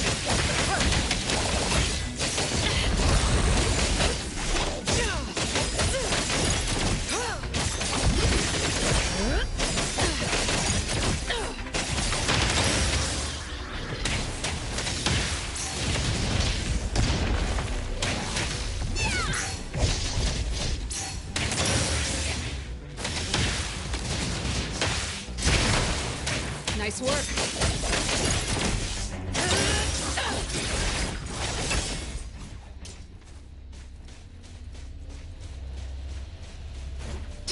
I'm gonna show you how a great teacher makes a great student!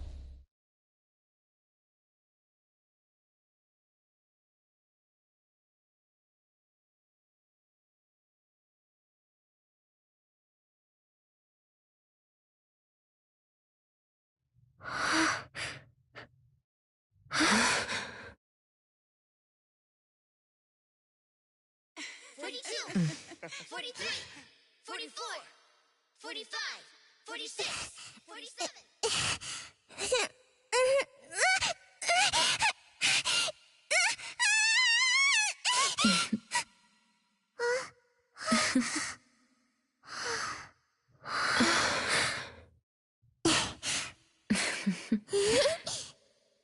We've been waiting for you for a long time, Renee.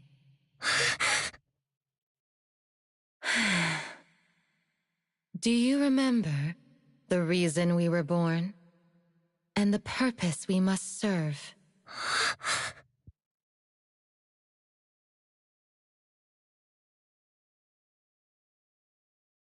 All excitement will eventually fade to nothing.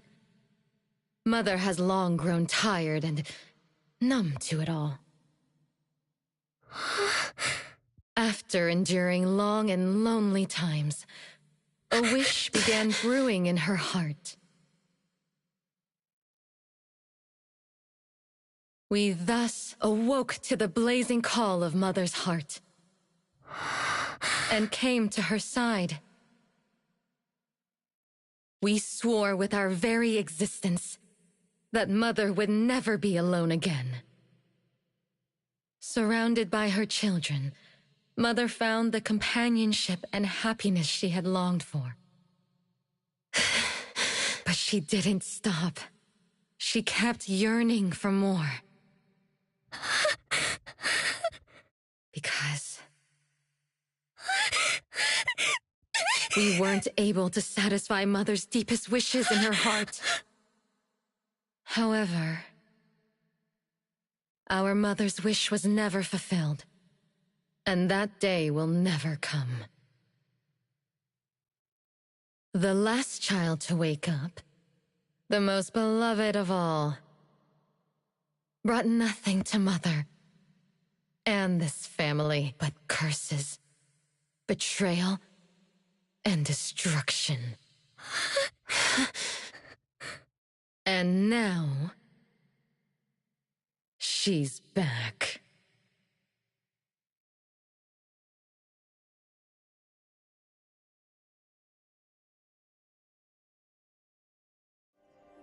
Do you remember about the time our family spent here? From the very beginning, we were just wooden puppets sleeping in Mother's box. We opened our eyes in response to her deepest wishes. We answered her calling from the depths of her heart. Teresa, Elliot, Yvette. One by one, the children woke up and gave everything they got to put a smile on Mother's face. Those names are the same as the puppets found by the Bureau. This was Mother's miracle.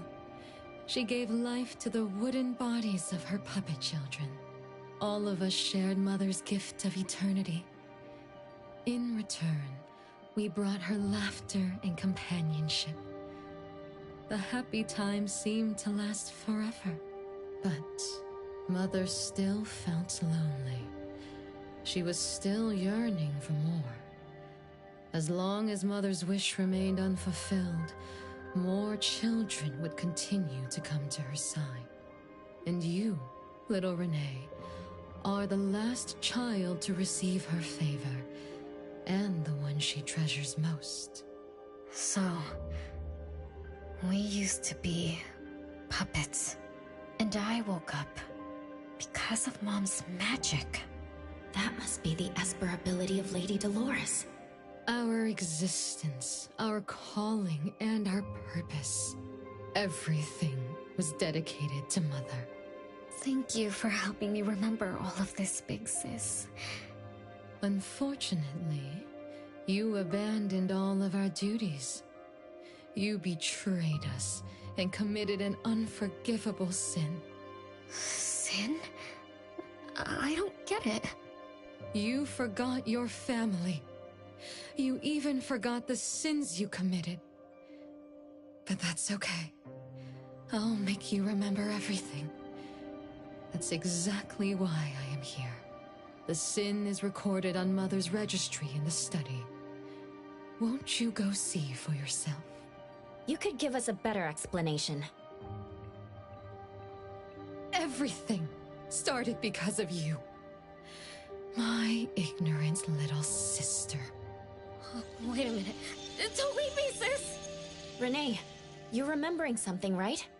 Just like what Bella said, we're all puppets that woke up in response to Mom's wishes. We exist to keep Mom company. I remember many, many things now. I had tea with my siblings. We also played hide and seek at home. But... Mom... Our beloved Mom... Where is she now? Why am I the only one alive by myself? Where did they all go? We'll have to check the study.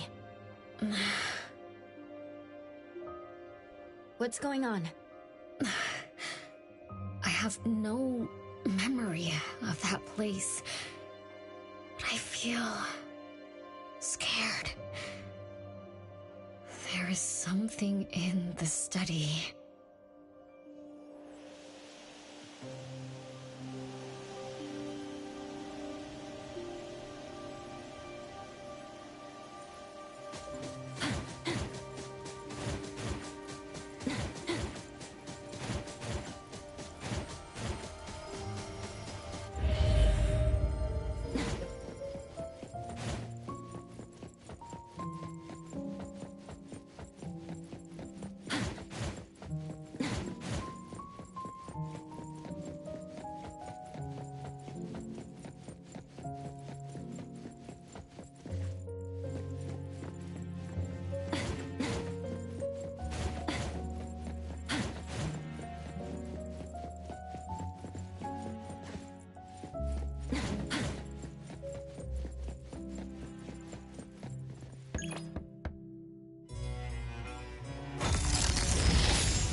No way a crappy door can stop Master and the Ichidaime!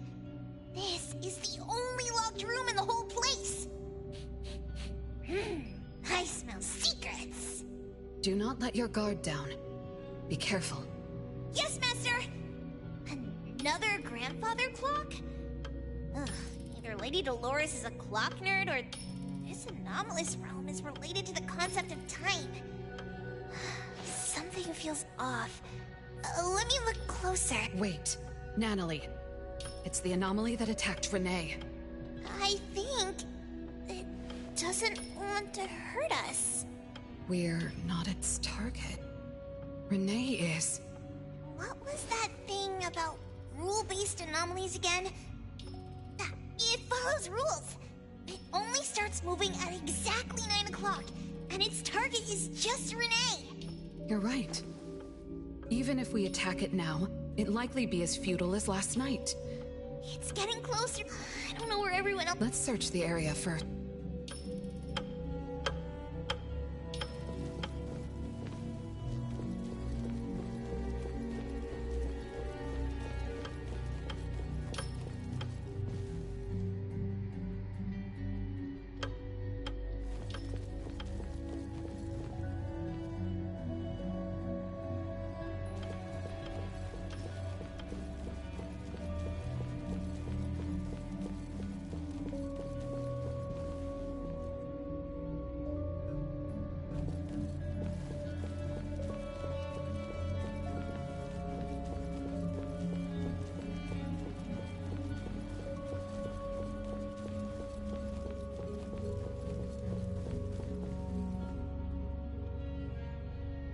With so many siblings around, the house must be crowded, right? I wonder what it's like, playing and messing around with them every day. Master, do you have any siblings? Yes, and no. I did once live in a garden with many sisters, but none of us were related by blood. Huh? If you're not related at all, why did you have to live together? Mother collected beautiful flowers as she saw fit. Of course, she was also a woman with no blood relation to any of us. That's so weird. There are some similarities, but knowing the Constantines, I find it somewhat ironic that our mother and Dolores are complete opposites. I can sense Lady Dolores' sincere feelings as she cared for her Master, I don't know what was going on, but I'm glad that you got out of the garden. Mm-hmm.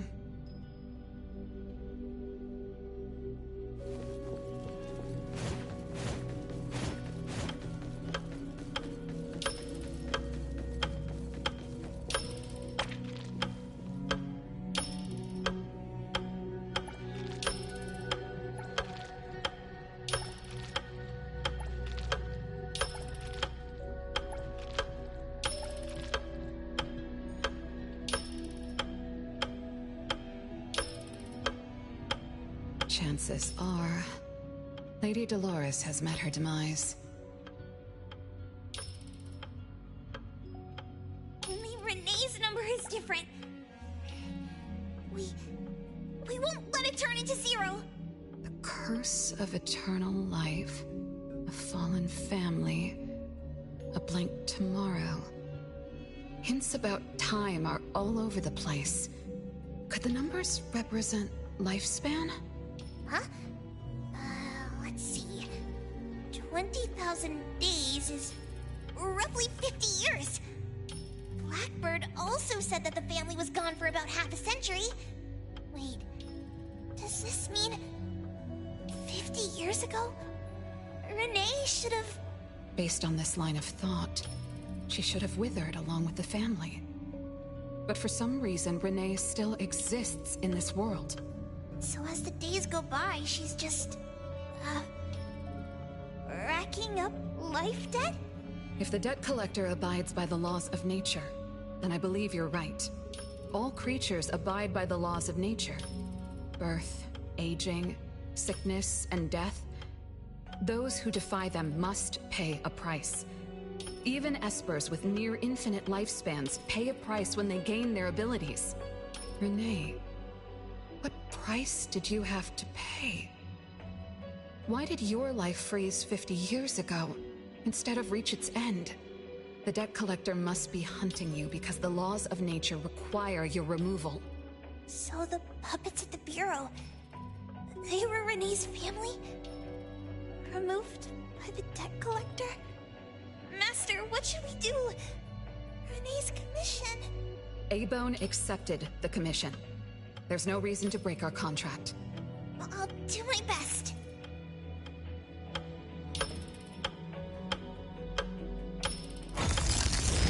You know? Yes, Mother. Even though you never allowed us to enter the study and never let us touch the registry, I understand. All the siblings, except for Renee, can hear the approaching footsteps of death. Each day we spend with you brings us one day closer to the end. It shouldn't be like this. As your creations, we are willing to warm your empty heart forever and bring you to the happiness you long for until you no longer need us. But she ruined all of this. When she was born, that cursed registry appeared in our home. Our names were written on its pages, and with them, numbers marking our precious days remaining in the world, slipping away with each sunrise. When Renee was born along with the curse, we realized the countdown began to tick steadily, and we knew all too well that our magic will fade away. There aren't many remaining days for us to serve you. But Mother, we don't understand. Why are your eyes solely fixed on Renee?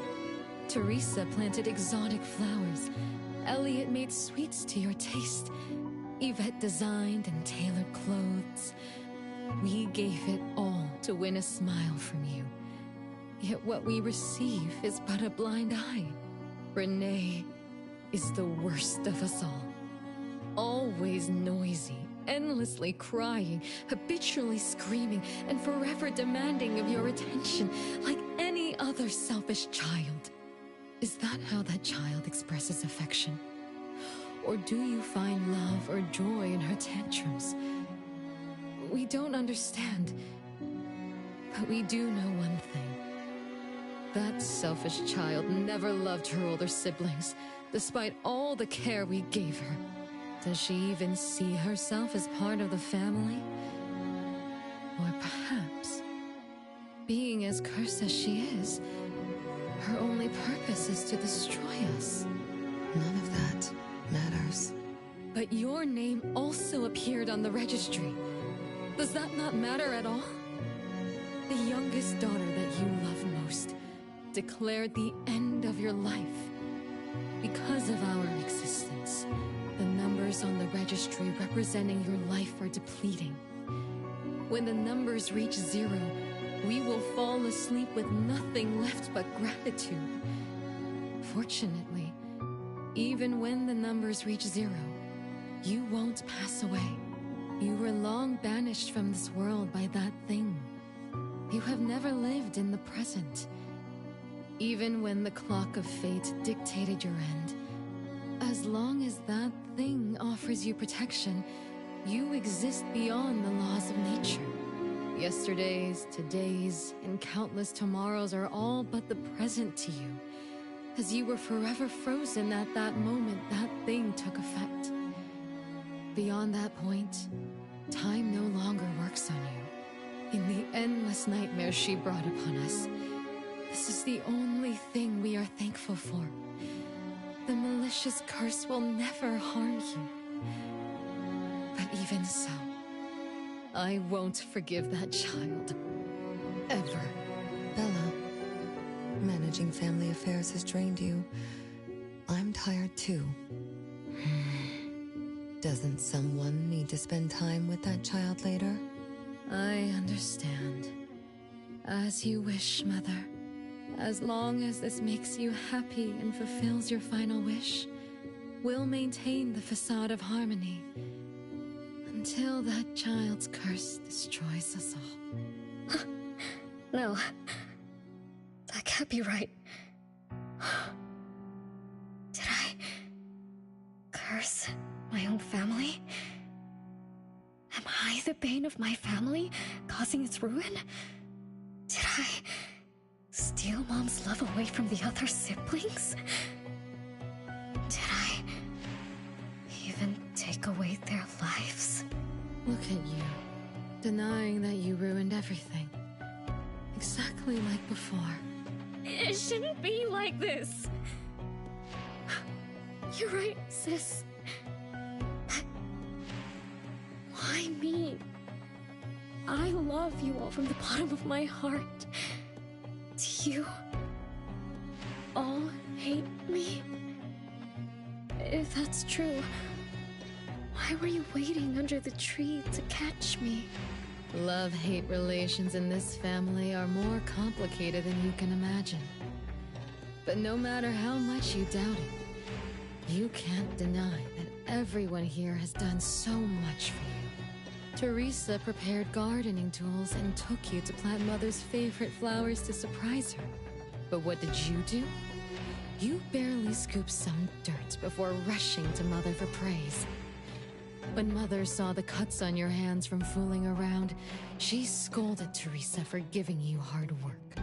You ran around Elliot each day, saying you desperately wanted to grow as tall as he was. So he managed your diet and made sure you drank milk. But you, just because he worried you'd get cavities and hit the candy jar on a high shelf, you complained to Mother that your brother was giving you a harsh diet. Every time you fell and tore your clothes, someone would mend them meticulously. Nevertheless, you always ignored their efforts and pestered Mother for new clothes. Mother's wish was to have a harmonious family. We were all trying to fulfill that wish, trying not to ruin anything. It would have been so much easier to pretend and spoil you the way Mother did. We could have created the harmonious family Mother wanted, even if it was just a facade. That would have sufficed. But we couldn't. Even after all your mistakes, we couldn't help but love you like real family. You were our most precious little girl. However, in the face of death, in the face of the curse you brought upon us, even the most sincere love wears out.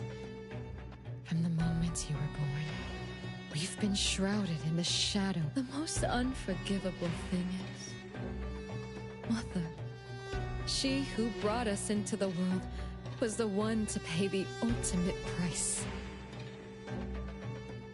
Look, it's playtime again. Your favorite game of hide and seek. You were always the worst at hiding. Anyone could find you easily. You were bad at hiding, but worse when you were it. Once, you turned the house upside down and still couldn't find anyone. I remember. It It was getting late, but the house was so quiet, so empty. I remembered the ghost stories you told me. I suddenly felt the paintings were staring at me, and the tables and chairs were slowly moving. I thought you left me behind. You finally remembered. But now, looking at it, the opposite is true. You're the one who abandoned us. When you started wailing that day, we came out of our hiding places. Do you remember what we told you? We are a family, and we'll always be together. That's right. Good girl. Time is up for hide and seek.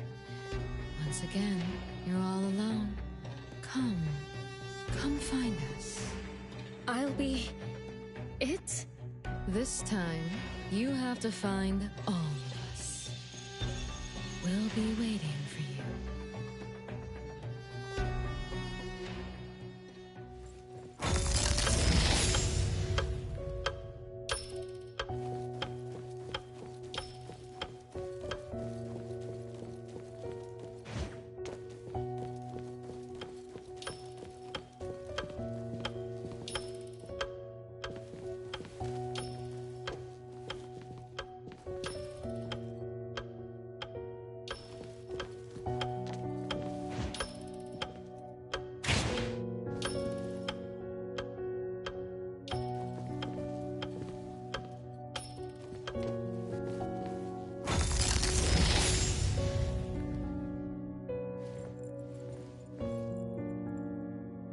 It's a gift from Mom to all of us.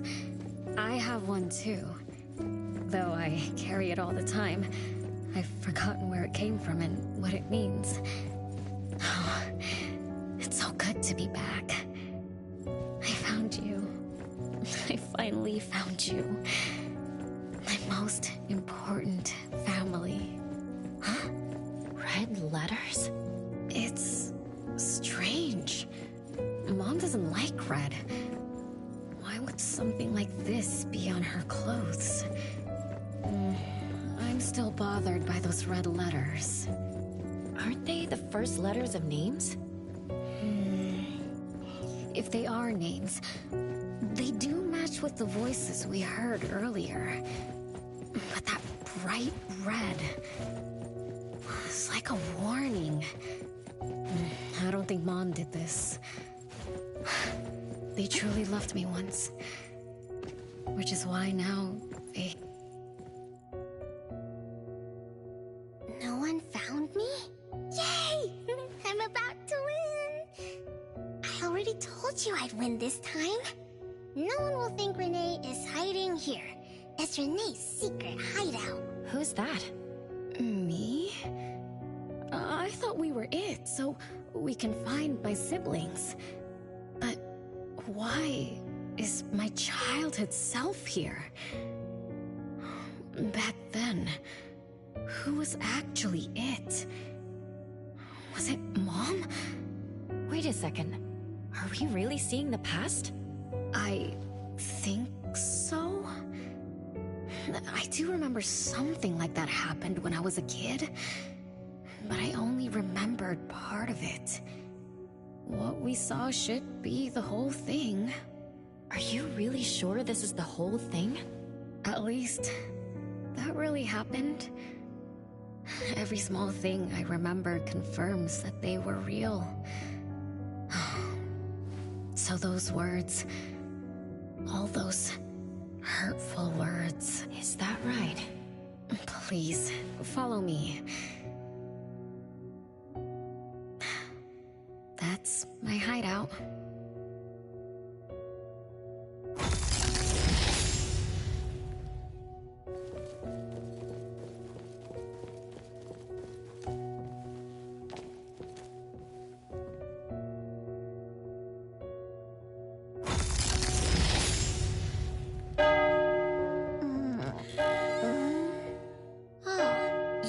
You found me. Am I the last one to be found? Oh, are we going to eat soon? remember to wash your hands. If I don't wash my hands, he'll pinch my cheeks. He always... Is this the last pup? No. The last one is here. Look, another letter. R. It must mean... You finally arrived, Renee. Yes. But you still don't understand. All you did was watch a replay of how our family met our demise. You must have enjoyed how we cursed ones relive our miseries day after day. No, Big Sis, that's not true. The audience, forgetting they were part of the play, denies their sins. As if forgetting would make it all go. Have you ever wondered why you forgot this home? Forgot us? Were you forced to forget? Or were you unwilling to look back? Renee, you can't lie to yourself. I forgot about the family. Because I was escaping the past? Looks like you finally found the answer. Yes, I was born from your desire to escape everything. You left all the painful memories of home with me, so you could live carefree in your blissful ignorance. And I will forever call you back, trying to make you remember. You belong here. You belong to our family. So one day, you will knock on our door again.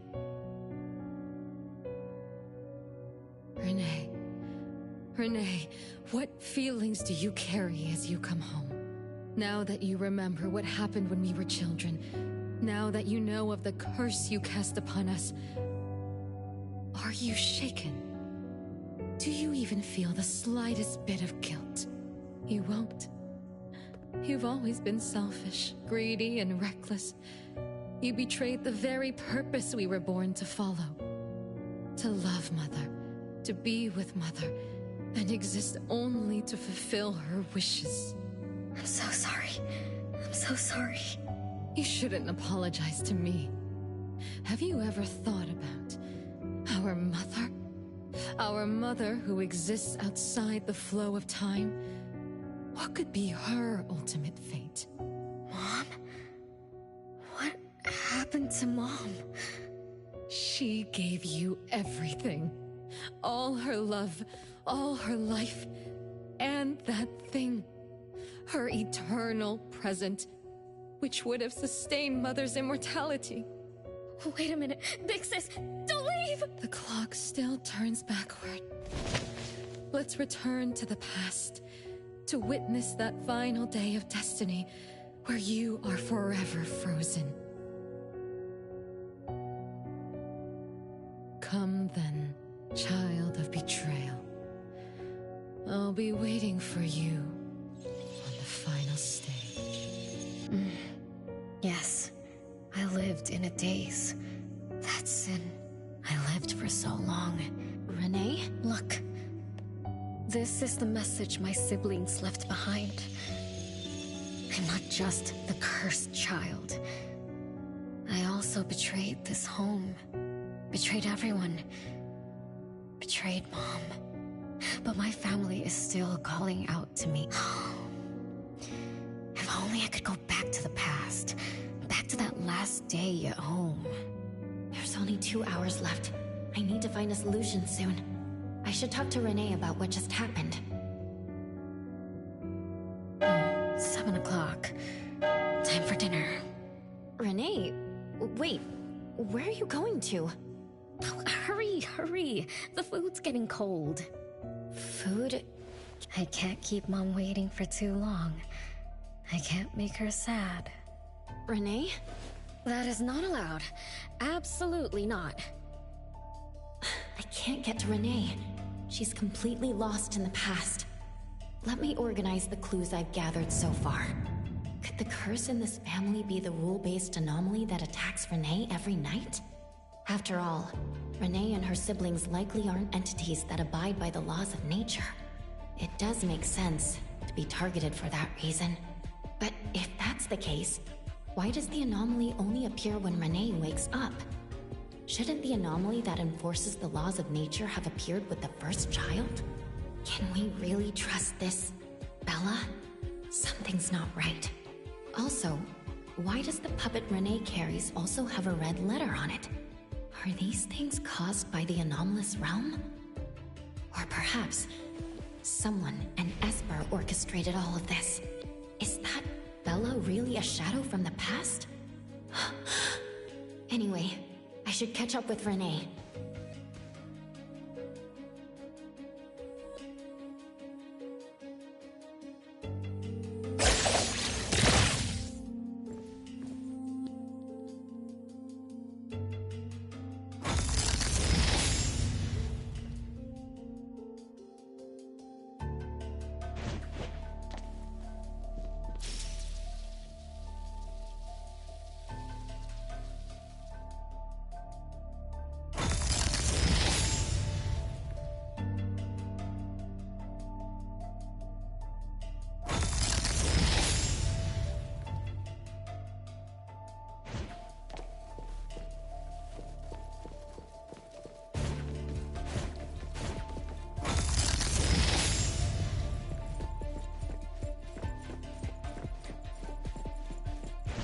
The wind's just right.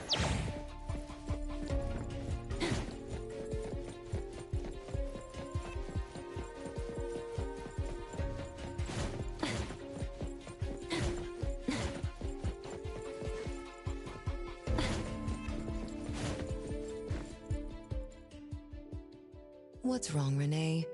You haven't eaten much. Big Bro's cooking is great. I'm just not hungry. The Mighty King looks tired. He's not moving at all. Won't even sing anymore. Your little cricket?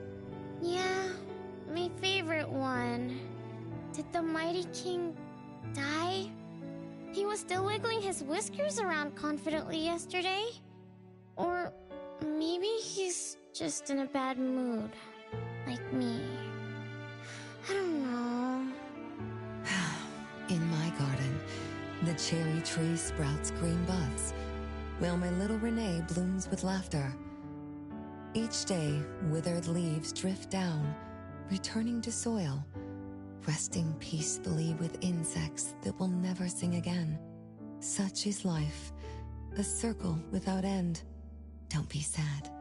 You'll catch new crickets with shinier shells and better songs. But I want to play with the Mighty King. He's been with me for a long, long time. Is there anything after death? Will we die too? I know. It's a world where you're all alone. No mommy, no big brothers or sisters. Just a world that's always dark. That sounds scary.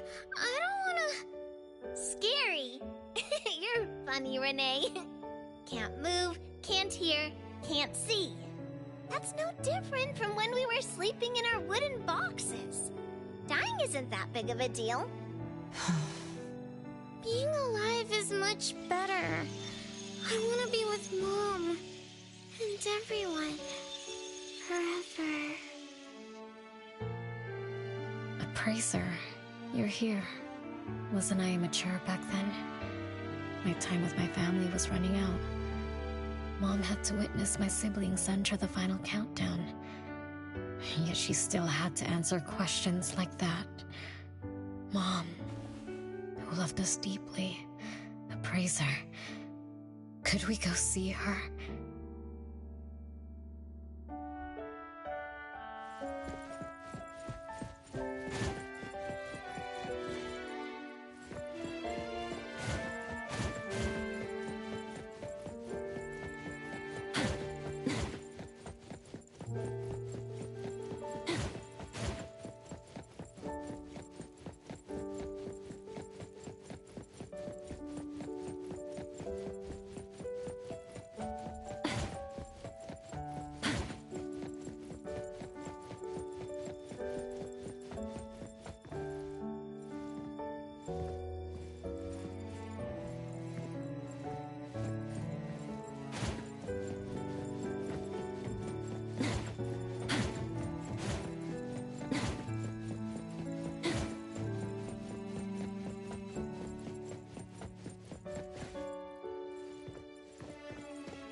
It's way past your bedtime, little troublemaker. I can't sleep. Oh, still feeling sad about the Mighty King? Bella told me I'd feel better if I cry. She said that kids like me just needed to cry, get a good night's sleep. Then all trouble will disappear by tomorrow. She said that no matter how sad she felt, she could never cry. So she was jealous that I could. Why can't Bella ever cry? Mama is the same. Huh? Why? Is it because you are grown-ups? Because grown-ups are strong? Mom and Sis work so hard for every chore and... Oh, if you want to grow tall soon, you can't be picky about food. No, I don't want to eat green peas. All right now, Mama will tell you a story and put you to bed. You'll grow fast as long as you sleep, okay? Are you continuing yesterday's story? No, tonight I'm telling you a story that no one has ever heard before. Once upon a time, there was a carpenter living in the royal city. Her skill was beyond compare. People said she had the magic to breathe life into wood. If she wanted to, those lifelike puppets she created could become alive. The old carpenter loved crafting, but she was facing a most difficult challenge. As she grew older, her eyesight was no longer as sharp, and her hand that held the carving knife wouldn't stay still. Could that be the end? She remembered what people said about her. If she was as good as they say, couldn't she craft her own assistant? She made up her mind, then began to work. What should a perfect child, a real child, have? He should have the strongest body. The child was born. He was sturdy, yet nimble. And once his spring is sprung, he could run 2 laps in the royal city with no one able to keep up. Everyone congratulated the old carpenter, but she shook her head and said, "No, this isn't a real child." What should a perfect child, a real child, have? He should have the most beautiful face. The child was born. His beauty caught everyone's eyes. The king invited him to dance at the palace for foreign guests. Everyone congratulated the old carpenter, but she shook her head and said, "No, this isn't a real child." What should a perfect child, a real child, have? More puppets were born from the old carpenter's hands. An entertainer who could make children burst into laughter. A grand magician with unpredictable tricks. But no, she shook her head and said, "No, these aren't real children." One night, the old carpenter sat at her workbench, designing the blueprints for her next child. All the puppets quietly stood by her. Suddenly she shivered. The window wasn't closed shut. The howling wind swept away all the warmth from the room. The old carpenter stood up to shut the window, then went to the fireplace for warmth. For a moment, she had an idea she didn't fully understand. Perhaps the dancing candlelight added some warmth to the puppets' faces. She realized that puppets get cold too. The old carpenter took off her scarf and picked up the blanket from her lap. She made sure all the puppets were snug and warm, then went back to her table. Her pencil swooshed around as she began sketching. Soon, a puppet took shape on the paper. She picked up her knife and began carving on the most ordinary piece of wood. Soon enough, a new puppet was sitting on her workbench. There was nothing special about it, but the old carpenter let out a satisfied sigh, as if she completed a masterpiece. She leaned down to kiss the puppet's forehead gently, just like an ordinary goodnight kiss from a mother. Then did the same to the other ones. After that, the old carpenter went to bed and slept peacefully. The next morning, she woke up with someone kissing her forehead. She opened her eyes to find a child, a real child, smiling at her. Whoa. Why did the last puppet turn into a real child? What magic did the old carpenter use? What do you think? I understand. A little. But also don't get it at all. Is that so? It's okay. Oh, it's getting late. Good kids should be sleeping now. Mom, I'm scared. I don't want to sleep alone. I'm worried that if I do, I won't see you and my siblings after I wake up. Isn't it better to be alive? You really are different from your siblings. Being alive is good. But what exactly makes it good? I can eat meals with my family, while play hide and seek, and listen to Mom's stories every night before I sleep. How wonderful! Mom, don't you think days like these are wonderful too? You're right. This is the best life being with you. The best times in Mama's life is when I spend time together with you, my family. No, it's not. When I grow up and can do so much more, that's when it'll be Mom's best time. By then, I'll be so tall that Mom will be surprised. I'll be able to reach whatever Mom needs to reach. Then I'm going to learn how to drive. I'll definitely be the first one in our family to drive.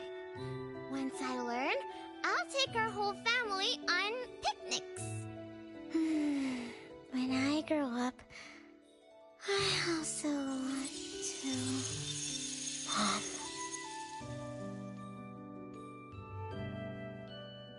Live. Live forever and ever. Do you remember now? That most selfish and greedy wish you made to our mother. With our death sentence, we should have turned back into puppets over 50 years ago. Have you ever wondered why you've been able to escape the debt collector until today?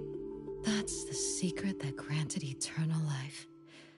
The secret that froze Mother's body and soul at that very moment.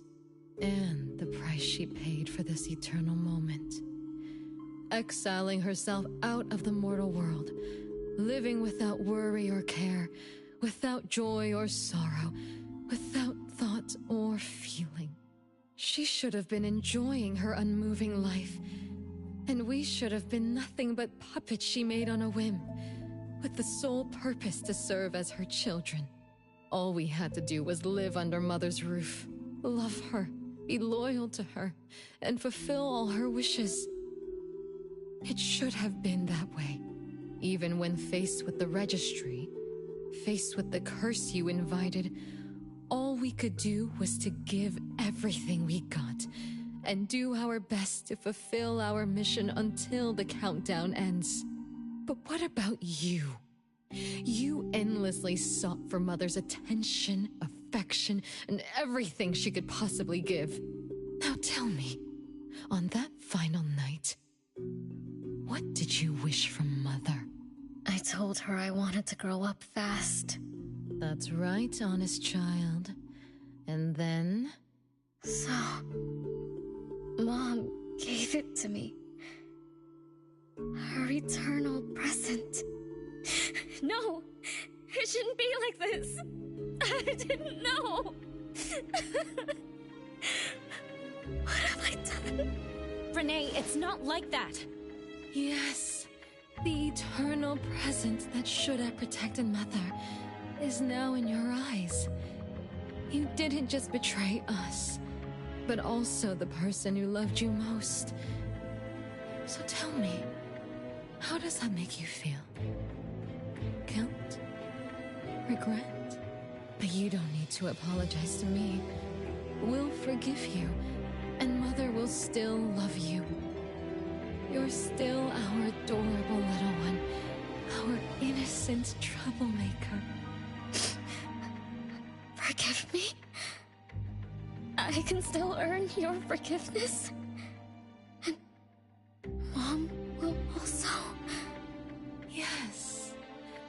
As long as you give up the eternal present, cleanse yourself of your greed for life, we will forgive you for the sins you committed.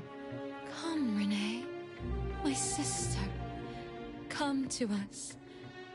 We're all waiting on the other side to reunite with you, never to be separated again. Don't listen to her!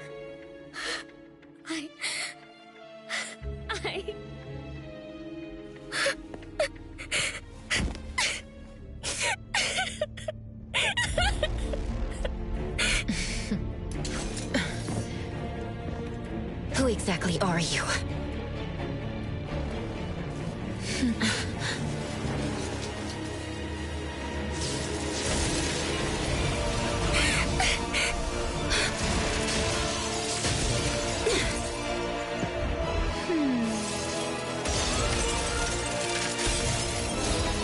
Watch out!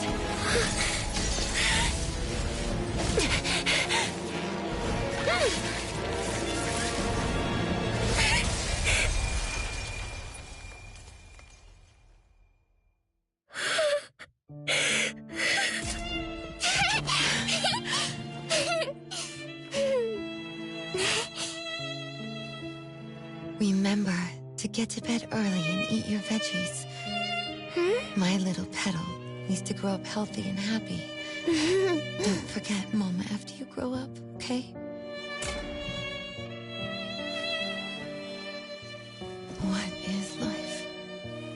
Promise me you'll find the answer for me, okay?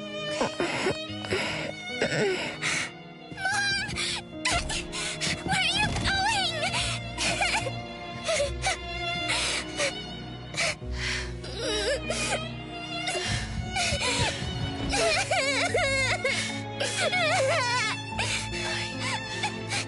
Don't need you.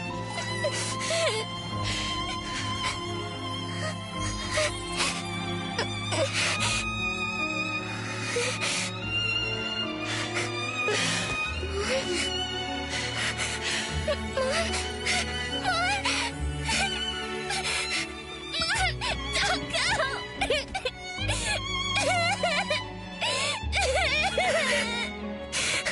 It's all my fault. It's all because of me, that bomb. No. No. I don't want this. See? Now I can live forever. I don't need you anymore!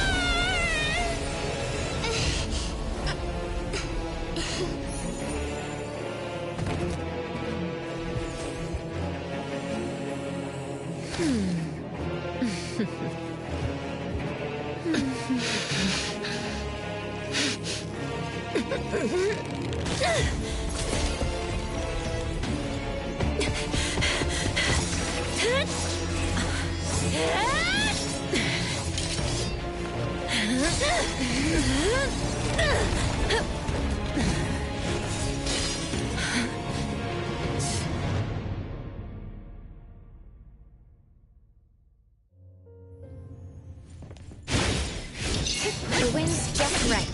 It's fine. Hatred, resentment, Be careful. as if engulfed in flames.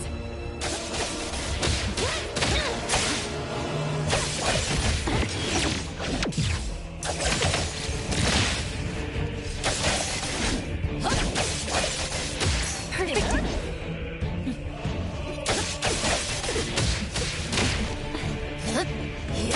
Let's finish this.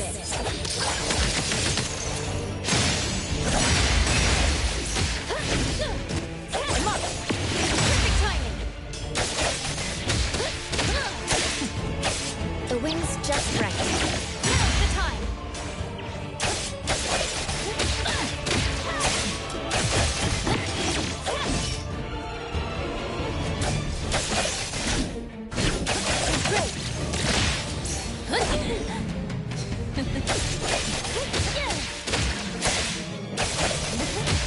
Guided by Hero! It's fine. Perfect aim.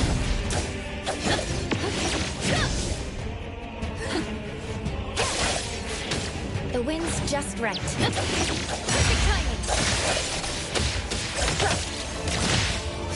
Perfect angle.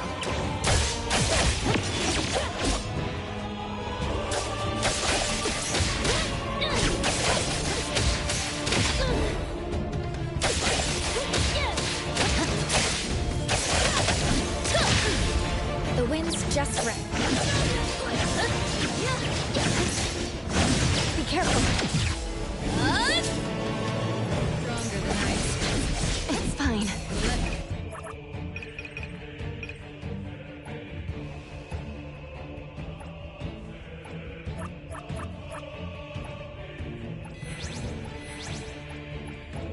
Show you something. Perfect angle.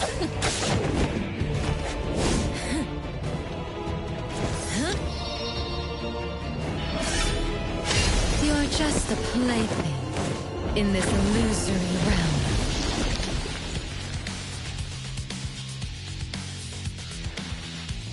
Yep.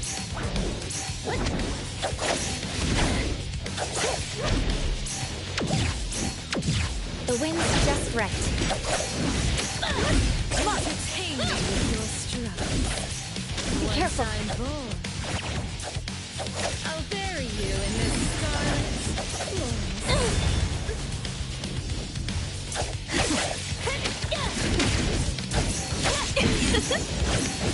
Fine.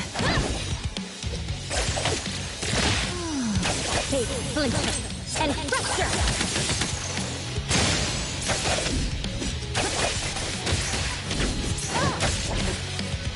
Perfect angle.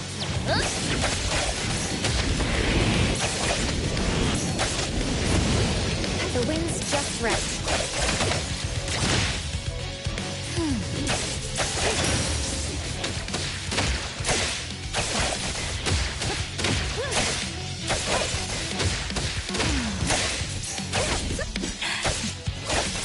Be careful.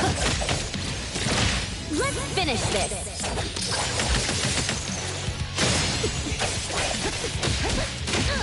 Perfect angle.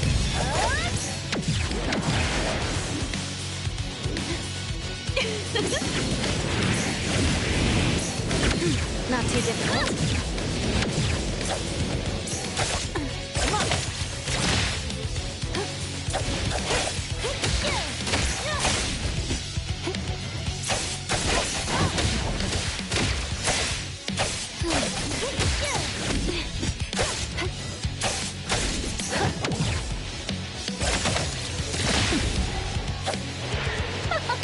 The wind's just right. Perfect angle.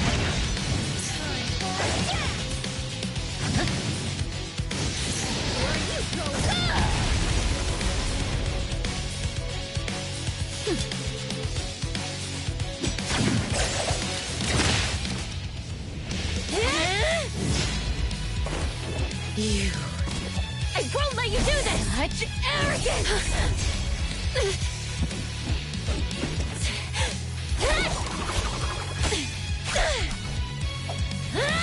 Is that it?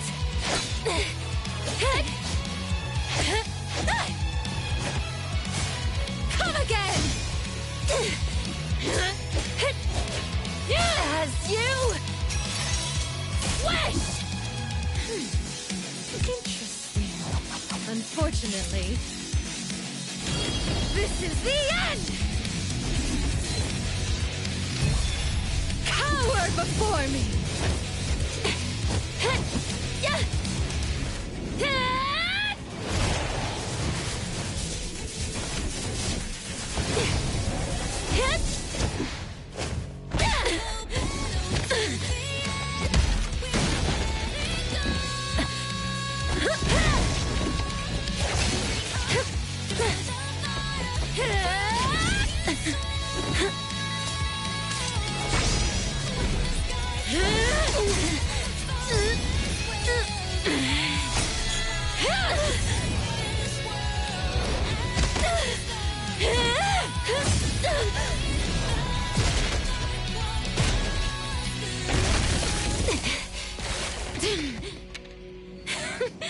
That look on your face. I like it!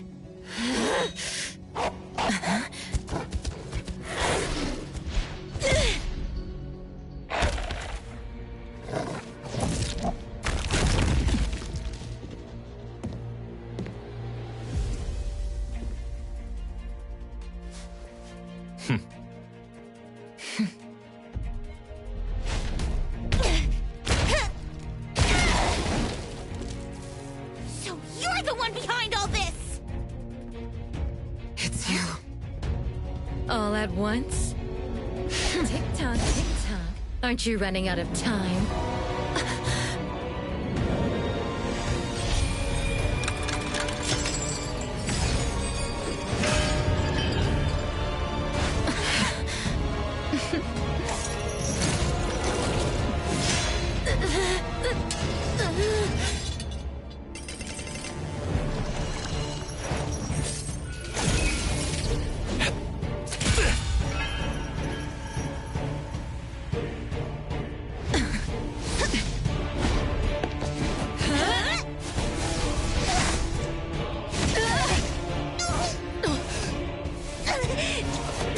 You're slower, Daffodil. Is this little cutie distracting you? I wonder when she dies, she'd be just as charming!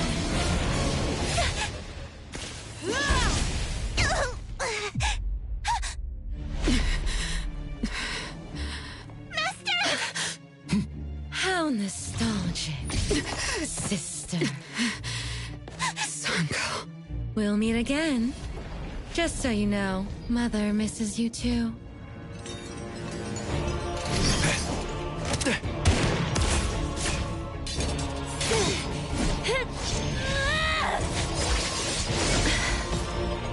Daffodil! I'm fine.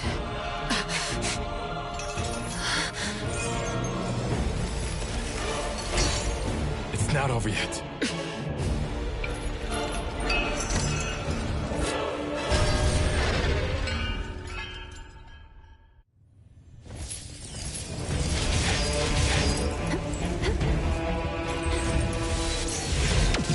The wind's just right. Watch the tunnel.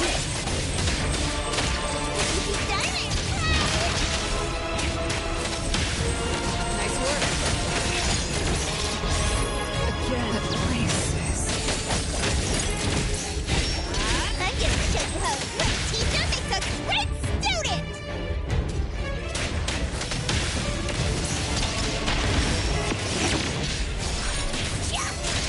I will see through the nexus.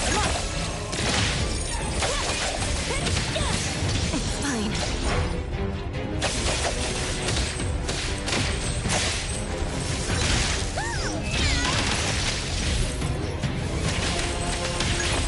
Everyone, follow my command! Just a tickle. Just a tickle. Just warming up. Nice work.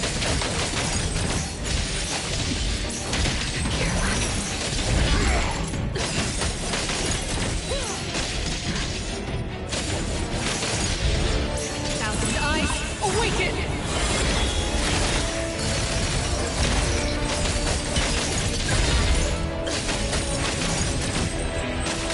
Trust me.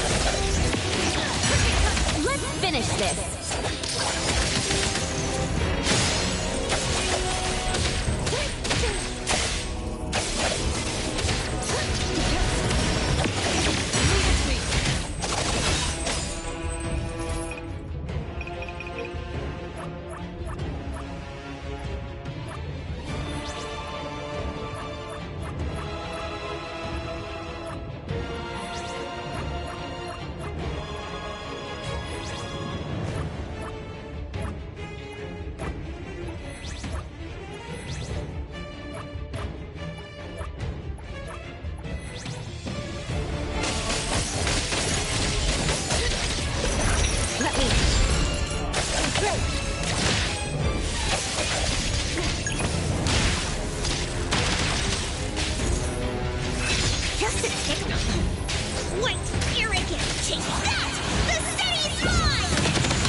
That's a tickle.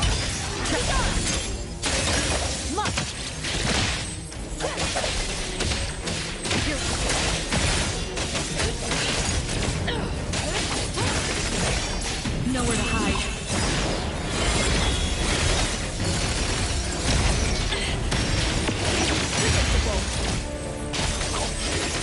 I will see through the next. Let's finish this.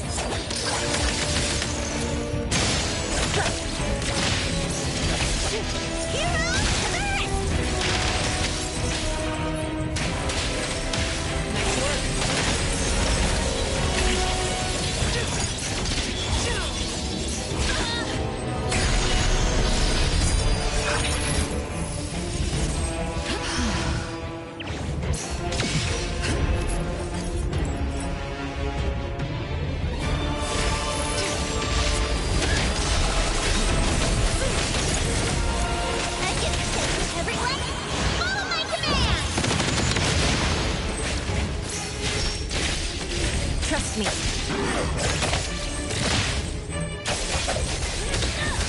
Leave it to me.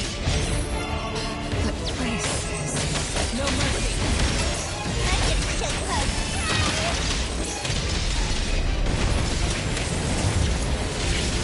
Nice work.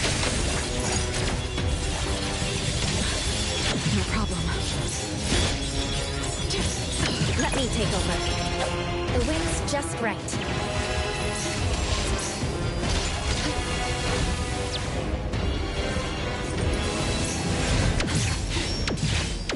Not much.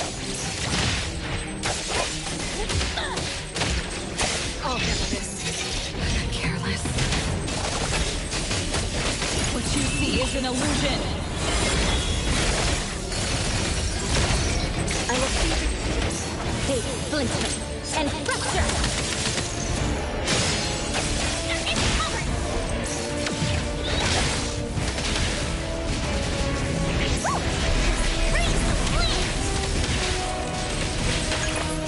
Let's play, then pray.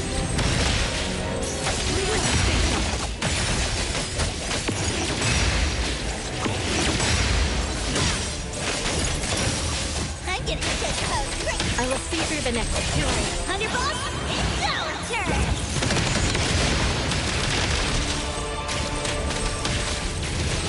Nice work. Is everyone okay? I'm fine, but Daffodil, are you okay? Master got hurt the worst. And it's all because of me. I'm fine, really. It's good that you're okay. Renee's unharmed too. Just dizzy from breaking free of the anomaly spell. Unfortunately, Zanko got away. She's the core member of the criminal organization, the Scarlet Letter. And a report for the puppetization case. That's gonna be a lot of paperwork. Thanks to everyone from A-Bone, the Bureau. Tomorrow morning, I want those who know anything about the Scarlet Letter at the Bureau. We need to have a proper chat. Daffodil? I shouldn't need to fetch you at A-Bone, right? I see. Says who? Master deserves some... Natalie, appraiser. Let's go home.